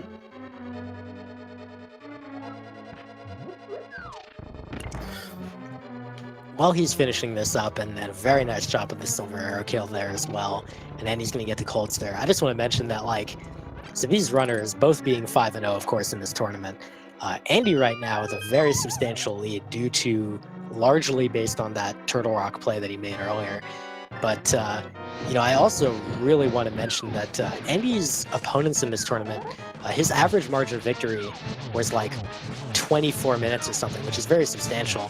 But he also ended up having a couple opponents who both went like 1-3 or 1-4 in the tournament. Whereas Zaphod ended up going against both F. Coughlin and Elminster in his tournament run.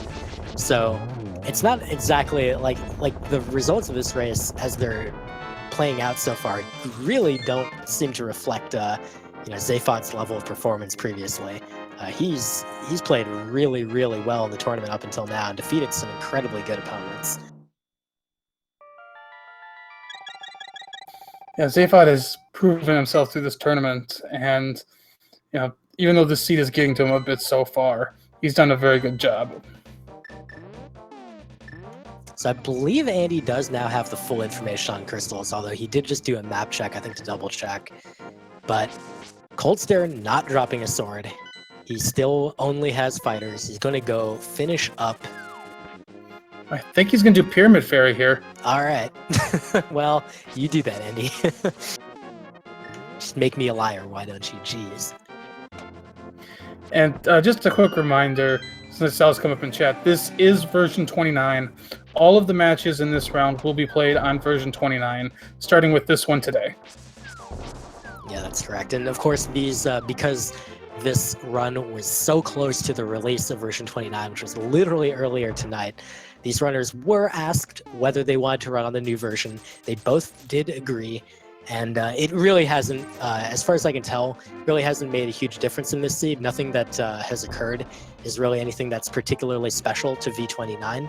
It's just the fact that the flippers were up in Turtle Rock. They were the blocking item, and Andy made that quote-unquote gamble and had access to the cane for the first time he went there, and that paid off in spades. Whereas Zaphod unfortunately put that off, didn't have the cane the first time he went there. And unfortunately, that basically has been the main thing because that was the required progression. Yeah. So Andy's going to check the pyramid here. I think he might not know that Pod is his last crystal because he did do a map check. We'll have to see. I can't imagine he's not going to Pod because he can't full clear Meyer. He can full clear Pod though.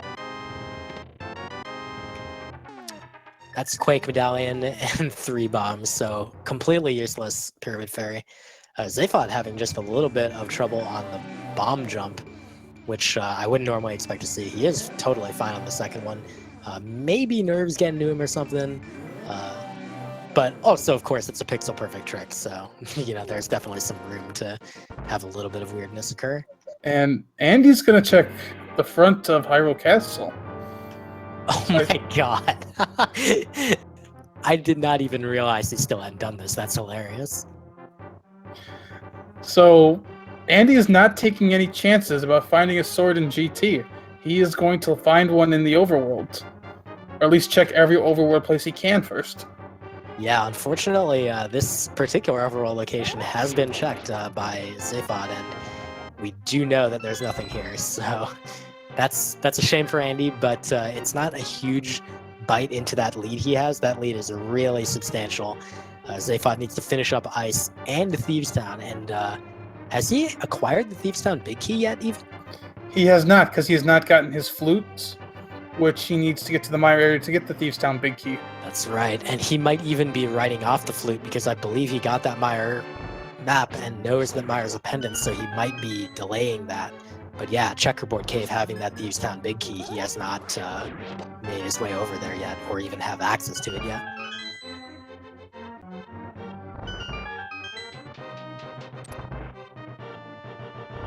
That said, it's not a very long trip if he wants to. After finishing up Ice, he can just mirror back, take that portal, and go up to collect that item. And he might be thinking about it as well. That might be part of his route that he was already planning. Yeah, exactly. It's not potentially a bad idea to do that. Just get a good routing decision, since you don't have boots, you don't have the flutes. You got to route a little bit more efficiently because of that. That is actually going to be Zaphod's potential go mode item. Again, assuming that swords are just like available somewhere, that TT Big Key is going to be the thing that he needs. So what does Andy like to do at this point? Okay, I think he's going to pod now. Yeah, I feel like the way the seed is playing out for him, you know, he doesn't want to take any chances against an opponent he knows is very strong. And he's just going to play as fast as he can possibly play. And I'm pretty sure he's going to be confident doing all of Gan's Tower with Fighter's Sword if he has to. And then if he still doesn't have a sword after all that, he'll probably, you know, start digging into some of those more awkward locations. But otherwise, he has one crystal dungeon left to complete. He knows what it is. He's going to go there, he's going to finish it, and he's going to hope that he'll get a sword along the way somewhere. Yeah. I would be very surprised if Gan's Tower didn't have a sword. I mean, it's possible the seed could have done something like throw all the other swords in Misery Mire or the back half of Turtle Rock. But that would be really, really weird. I mean, yeah, it's not outside the realm of possibility. One sword in Ganon's Tower, one sword in Misery Mire, one sword on Laser Bridge. That is completely possible. And, you know, hey, I mean, at this point, Andy will just be happy if there's a sword in Ganon's Tower at all, just so that he can blaze to the finish, because he's already on fantastic pace here. And if that's the case, then there's basically no way Zaphod can catch up. I mean, there's already basically no way Zaphod can catch up, but it'll be even less unlikely, or you know what I mean, whatever.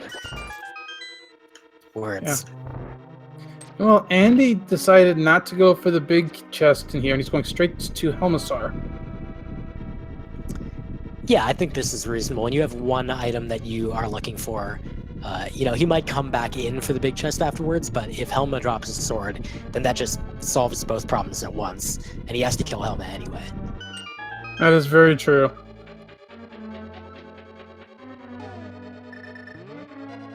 Alright, Zaphod wrapping up Ice Palace with a good Cold Stare fight. So he's down to just 2 crystals left. Andy with just 1.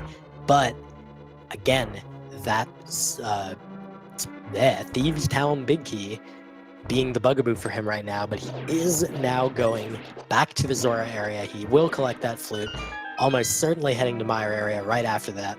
He'll get his 2 compasses from the Mire shed, which he's not going to be super jazzed about, but then he will go to Checkerboard Cave and collect his Thieves Town Big Key, and he will be in potential go mode. So Andy's taking on Helmasaur. Most likely 17 hammer hits and then 1 silver arrow. And Andy also going with the no sword to tink strat, as it's slightly faster to just use the hammer without it, and then a very nice silver arrow directly into the jewel to take out King Helmasaur. He will be collecting his 7th crystal. What is he gonna get? A big 20.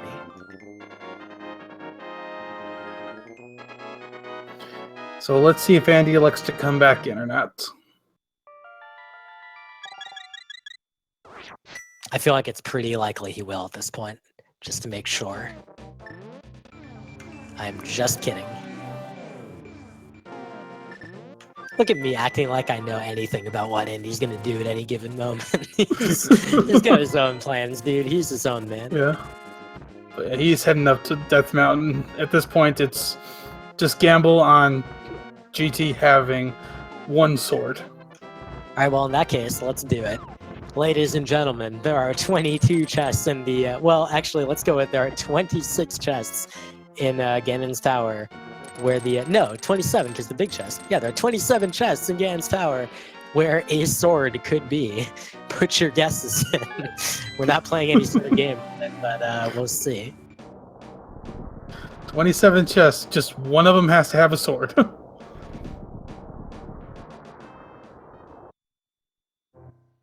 And I do agree. This is the play to make.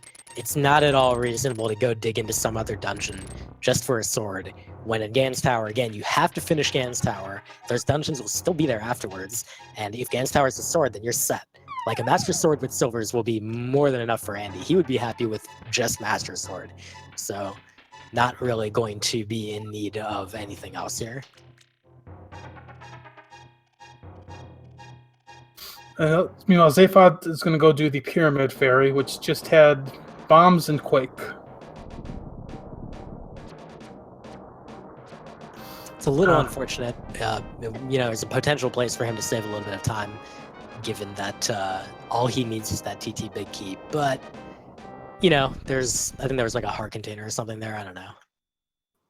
No, I'm just kidding. It was Quake. Garbage. Yeah.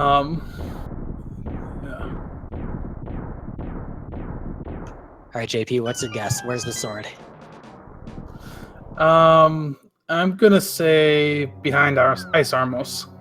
Oh man, you're a cruel man. That's better than Tile Room. I'm gonna go with a rando room. I'm feeling rando room today. Well, nothing so far, and he's going for the mirror directly out of that first section. So he's not going all the way on the right. He wants to try to get the quickest chest he can, see if there's a sword really early. Now, scary. it's also worth noting that Andy does have all 4 GT big key or GT small keys, so he shouldn't have any issues getting around this dungeon. Yeah, he could even skip some of the keys under stalls and stuff if he wanted to, but they're all pretty quick to get, so he doesn't need to. So far, nothing. Bunch of red rupees. An ice rod. Piece of heart. 7 down, 20 to go. We got the handy counter in the top left there. Just remember to add 1 to that because he did check the torch, but nothing was there. Right. Courtesy of the Ganon's Tower compass, of course, one of the little fun things about Key Sanity mode. There's a bug net. Zaphod is heading back towards Pod, so he will finish that up and collect his second to last crystal. He's hoping the Thieves' Town Big Key here is here, but unfortunately it's not. Hopefully the next place he checks will be that Mire area. Meanwhile, Andy taking the slow path here that gets you to a couple more chests. The hookshot thing chest is what I usually call it, and then rando room.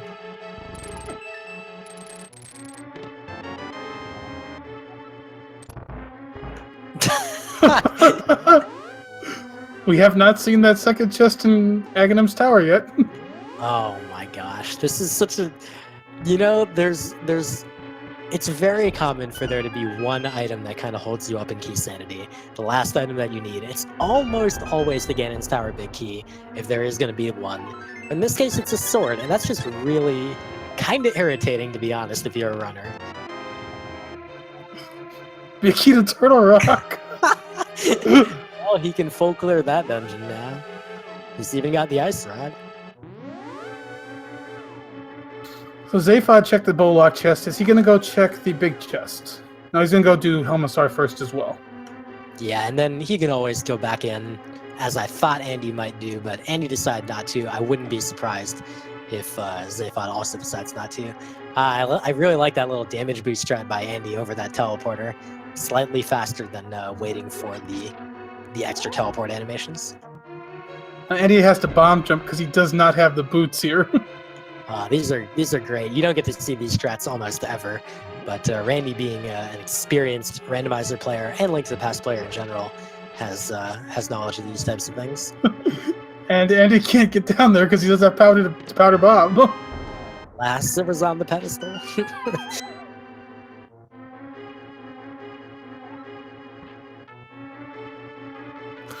So here's Ice Armos.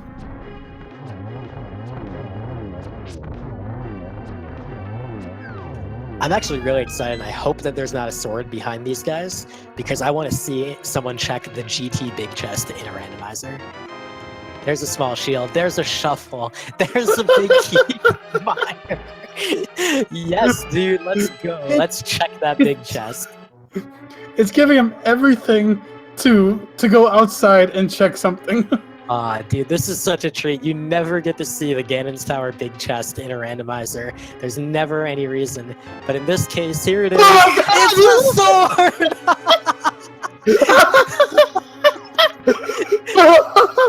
And now for real, at 1 hour and 35 minutes, Andy's in go mode.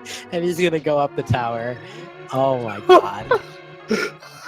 So there you go. The first time probably we've ever seen one of these scenes where the Ganon's Tower big chest had progression you needed. Wow, dude. Only in Key Sanity can this occur. What a way to start the bracket stage. Oh, wow. That is just absolutely fantastic. That is very special. Now you get to see another special thing, something I always love pointing out. When you get to watch a Link to the Past speedrunner doing the gauntlet, it is just absolutely a thing to see.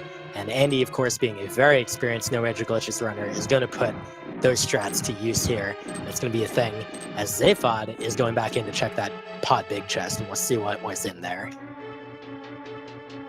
Oh man, this has been a great seed. Yeah, it's going to be a real treat watching Andy do this. Yeah, the good point in chat by some folks that you can have a sword in the GT big chest in other modes, but it's also fairly common to already have the swords. So you know, maybe not only in Key Sanity, but it's so much more likely in Key Sanity, I guess. I mean, it isn't, but shh.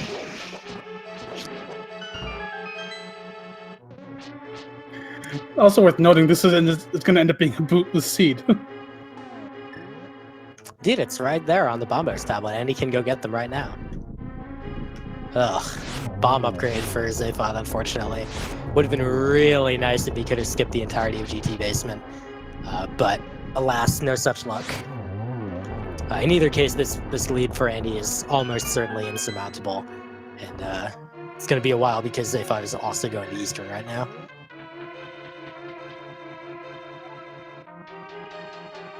Yeah, unfortunately, it's unfortunate for Zaphod because we know Armos only had a compass. Yeah, this seed definitely, you know, it did kind of hinge on that one thing, but you got to give mad props to Andy on his routing here. Like, you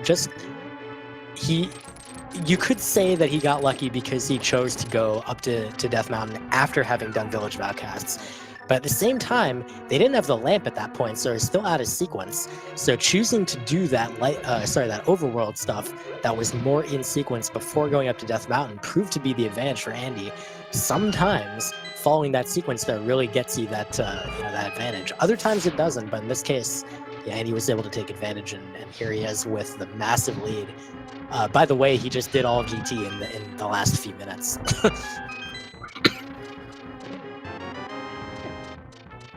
Yeah, he's just been blazing up this gauntlet. He knows he's actually checking chests. He's probably gonna look for a tempered sword just to make Ganon a little easier. Yeah, I mean, it's actually a very substantial difference to have that tempered sword.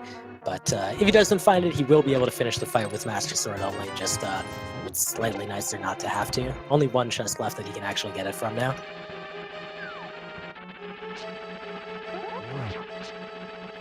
Mulder in 2 fight, he just needs 3 spins to take him down. Cleanly done. Unfortunately, he does not get to demonstrate the hover for us as he has no boots. But we will see the rare last chest check, and unfortunately it's just bombs, so he'll have to go with Master Sword only, but given the amount of lead, it won't be a problem for him.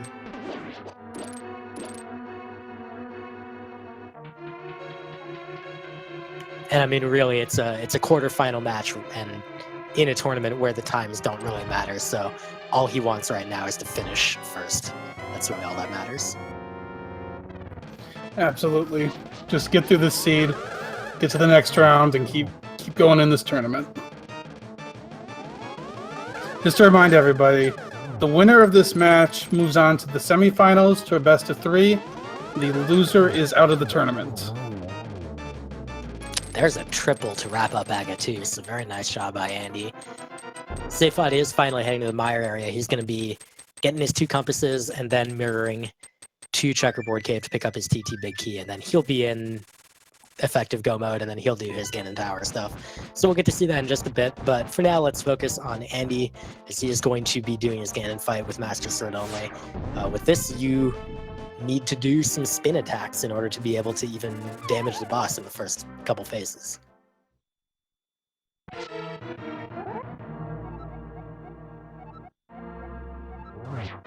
I think that text is new to version 29.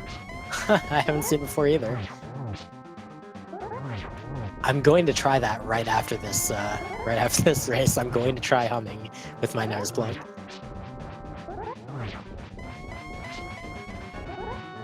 You're trying it right now, aren't you? I know Philion is. I just saw him in chat. Alright, Andy making quick work of phase 1. Now we're working on phase 2. Unfortunately, he doesn't have the boots to do the dash strat that he really likes to do.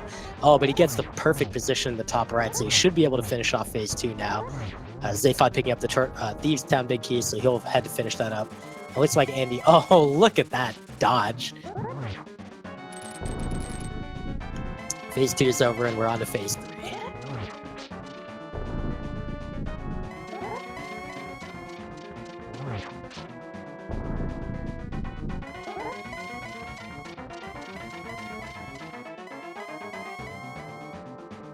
Again, the last few teleports from Ganon, but now we're on to phase 4, and this should be a pretty quick one for Andy. He just needs to get 4 spins in and plug 4 arrows into the pig. Possibly fewer spins, depending on whether he's able to get doubles.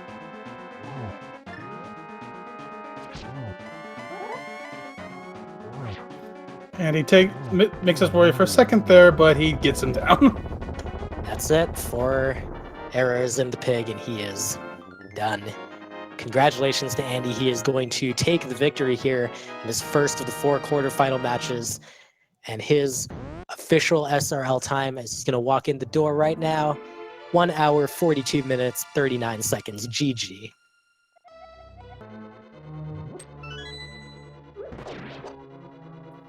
Yeah, unfortunately for Zaphod, it was just falling off the course, not getting up to Turtle Rock sooner. That really did him in this seed. Yeah, that's a really rough way to go, having the item that you need is in a dungeon that you really don't want to go in with that few keys. And then on top of that, when he went up there the first time, even if he'd wanted to go because he did have the Bombos medallion, he didn't have the Cane of Samaria yet because that was in the brewery and he hadn't gone there. So just an unfortunate turn of events for him, and there really was just no way to overcome that. He, against Andy, whose execution is just absolutely top notch. Zaphod didn't really make any execution mistakes that I really saw. There was no way to overcome that routing loss.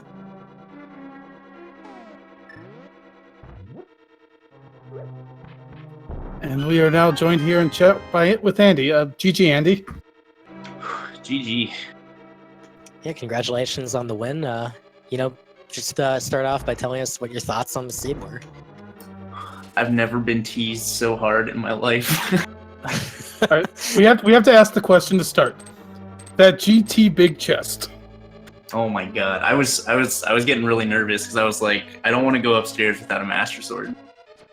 And at that point, I was like, man, there's only like 6 chests left downstairs.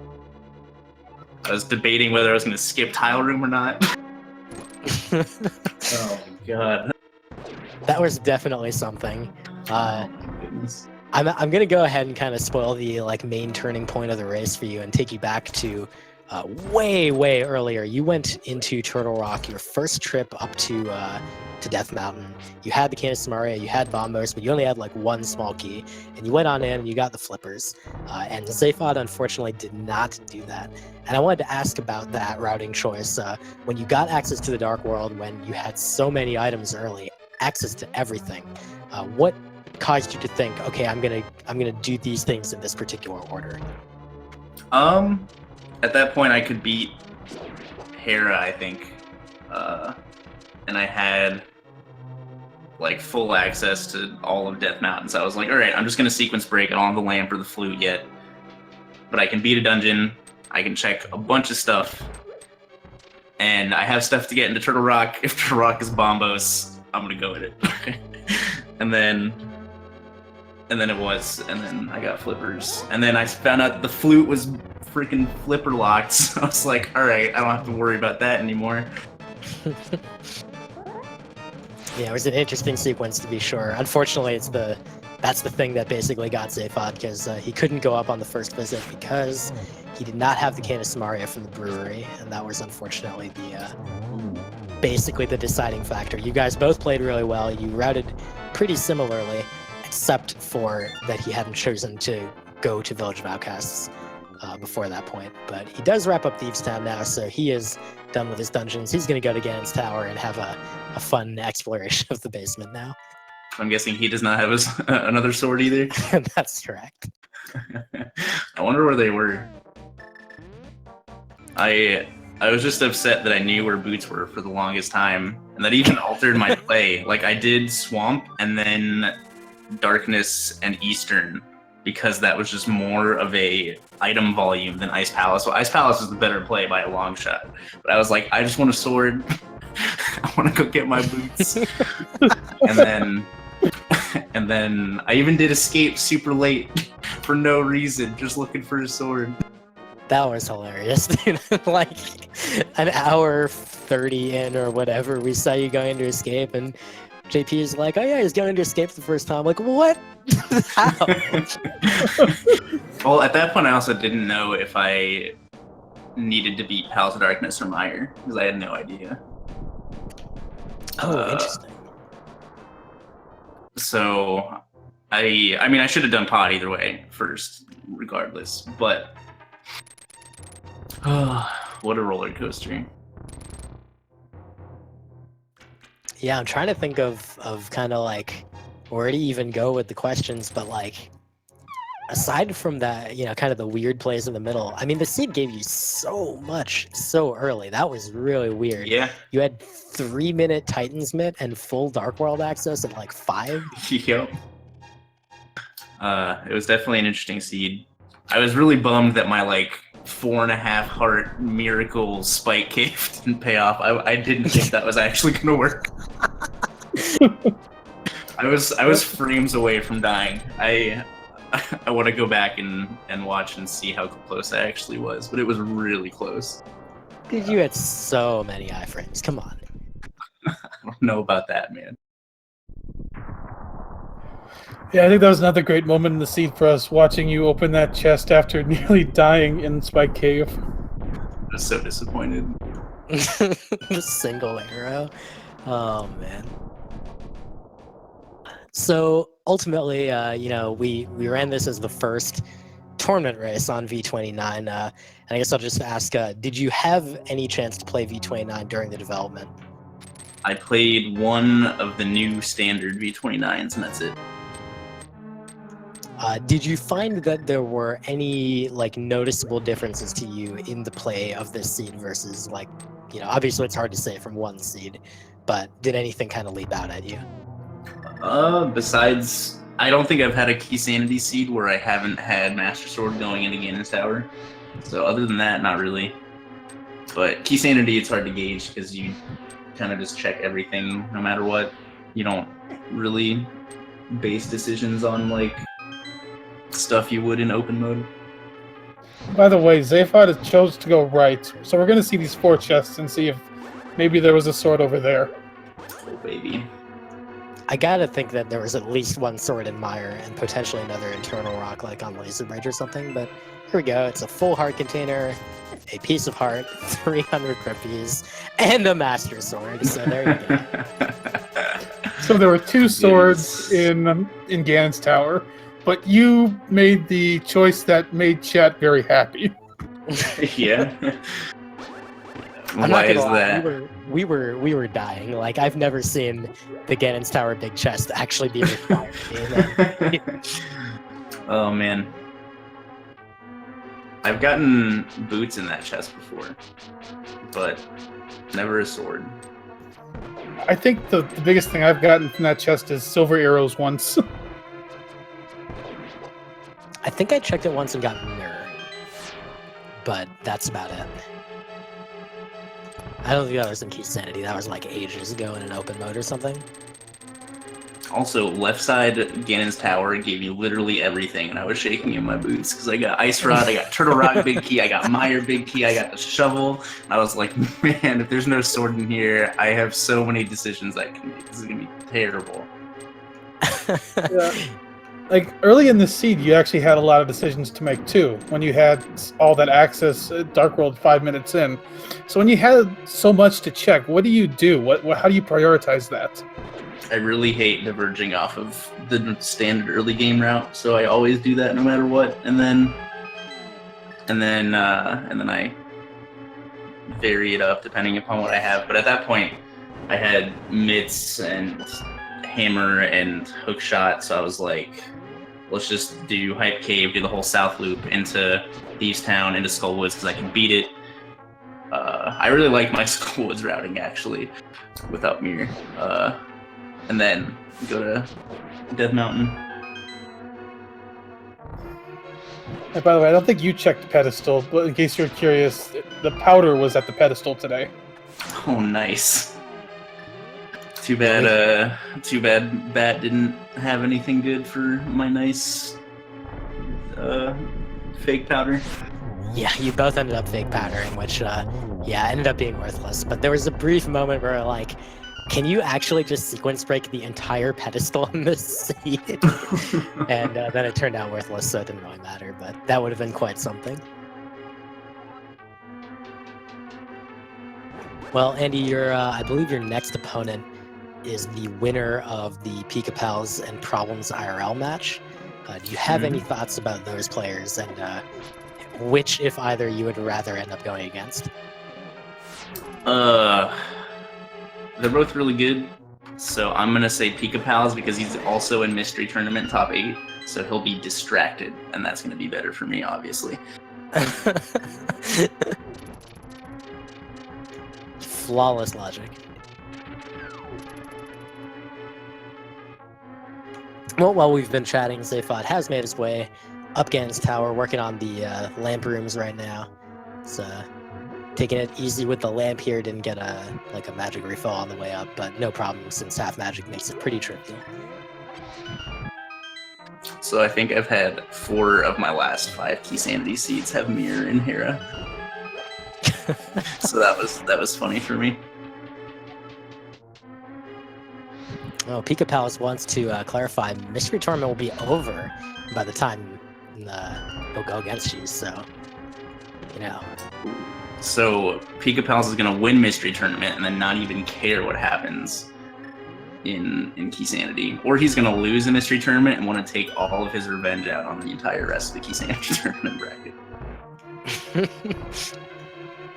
But either way, it'll be a good race.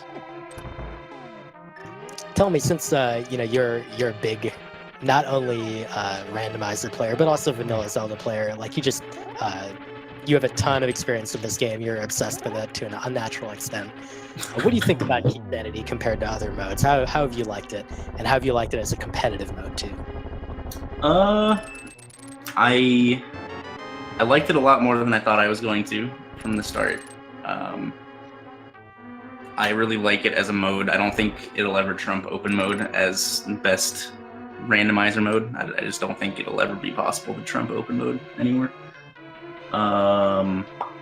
As a race / tournament format or style, it's okay.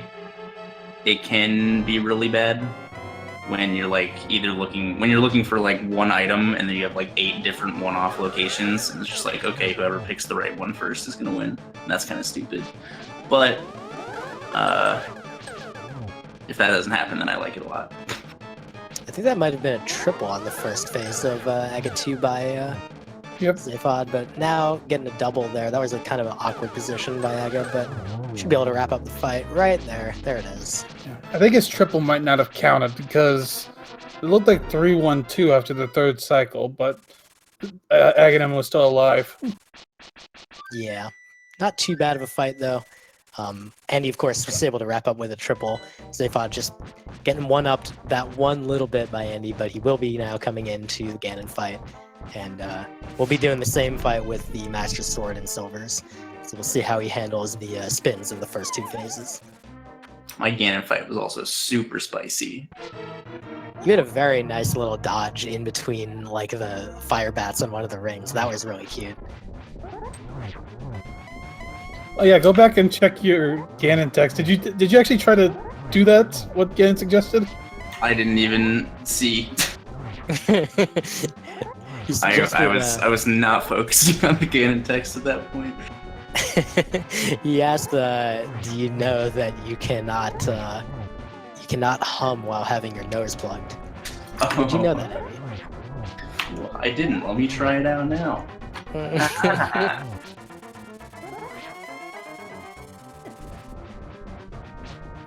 There we go. Zaphod getting to the nice top right corner position that Andy was also able to benefit from, but you've got to be careful here. Get your heart count. Oh, he's got a blue. Okay, he's fine. He also might have a fairy. Oh, that's true. They did pick up one of those earlier. So yeah, he's totally fine. He can do whatever he wants.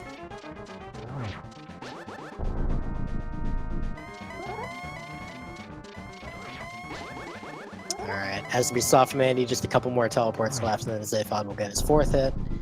Wrap up phase 3. And now he just needs to stick the pig. Watching those fire bats make it a little tricky for him since he got them on the 4th jump.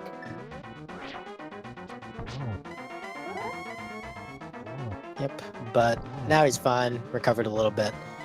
There's 2 arrows so far. He's gonna get his 3rd up here.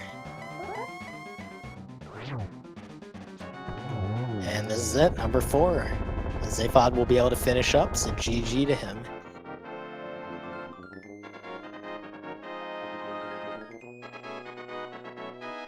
Unfortunately, will result in his being eliminated from the tournament. He had played fantastically to get to this point. He finishes tonight with an SRL time of 1 hour, 57 minutes, and 38 seconds. Great job in the tournament for Zaphod, and we'll be bringing him in very shortly. Shortly as in right now. Welcome, Zaphod. Hello. GG, dude, and congrats on your overall tournament performance. Go ahead and give us your thoughts on this seed overall. Well, first of all, those freaking flippers. Yeah. Yeah, unfortunately, that was the difference between the 2 of you. Andy got those pretty early, and it took you a while to get back up there. Shortly as in right now. Welcome, Zaphod. Yeah, it was a pretty rough time. Congrats on basically, it came down to you had ended up going to Death Mountain before having the cane, and Andy had the cane at that point. So, he just was like, "Hey, let's go into Turtle Rock. I have this stuff." Yeah, I figured. And unfortunately, you just didn't have that option. So, yeah, unfortunately, that was the main difference. Really, everything else you guys routed very similarly. Your execution was both great. Really, like anything that you might have felt that you went out of your way to check, Andy pretty much also did. So it was really kind of just that one thing. which is of course not super comforting. I know. Yeah. Well, I'm at least happy to have made it this far. I do want to, I want to ask you because I know that in the open secondary tournament back in the fall, you managed to come in the top 8. I didn't see that you were entered. It looked like you were not entered in the spring tournament.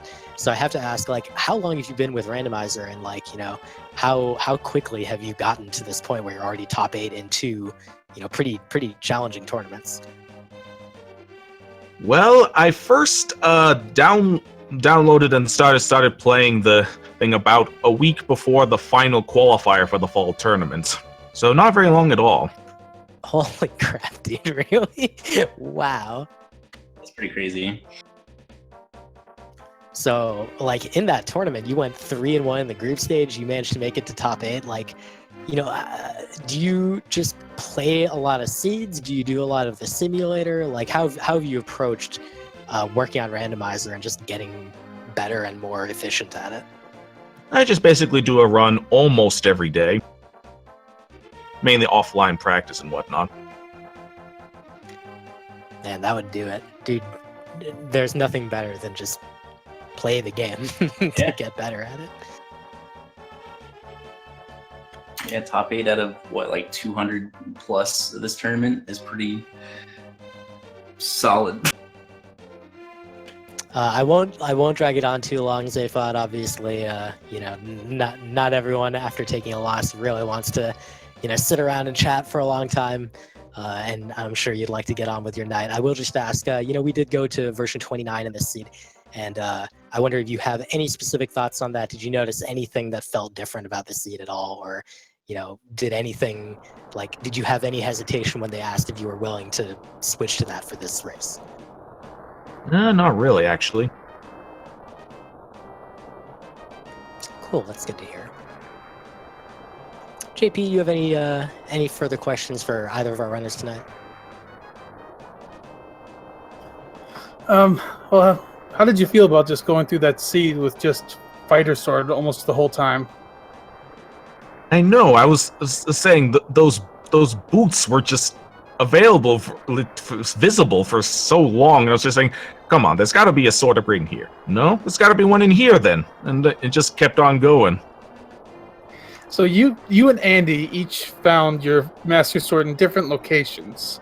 Do you know where he found his? Also in Ganon's Tower. That is correct. He went left side instead of right. He went all the way left side. All the way. It was in the big chest. I see. Yeah, that was good. Oh my! I was half expecting the other 2 swords to also be in Ganon's Tower.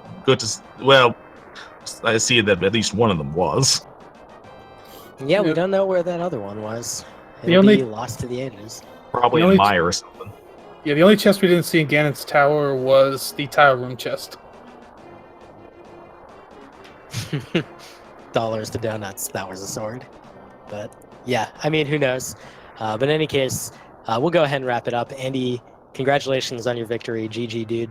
And Zaphod, congratulations on your incredible run through this tournament, defeating some amazing players, effectively knocking 2 players out of contention of the top 8. Just an amazing job, and I can't wait to see you in the next tournament as well. Thank you. And good luck, Andy. Thanks, GG's, dude. Well, this has been a lot of fun. It's been a pleasure to be able to commentate the opening race of these quarterfinals. I look forward to seeing what's going to come up in the rest of them. And it's been a pleasure commentating with you, JP, and I'll let you go ahead and have the last word tonight.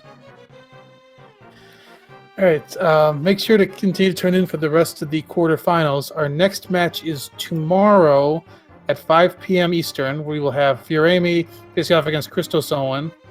Then on Friday at 8, we've got Jet Oe 2 versus Zelga Dasan. And then on Saturday at 11 a.m. Eastern, we have Pika Pals versus Problems IRL. So that's the rest of your quarterfinal schedule. Make sure to tune in for all those. Also, make sure to tune in to Speed Gaming for plenty of other action. Right now, there's the Rockman tournament, the Super Metroid tournament. There's some other tournaments going on as well. Or in the Blind Forest. Yes, Ori and the Blind Forest is also going on, so definitely check in on some of those tournaments as well. And I think that's with that. That's to thank Phyleon for tracking for us tonight. And make sure to give our runners a follow. Make sure to give Phyleon a follow. Give Vooligen a follow. And we look forward to seeing you here for some more Rando tomorrow.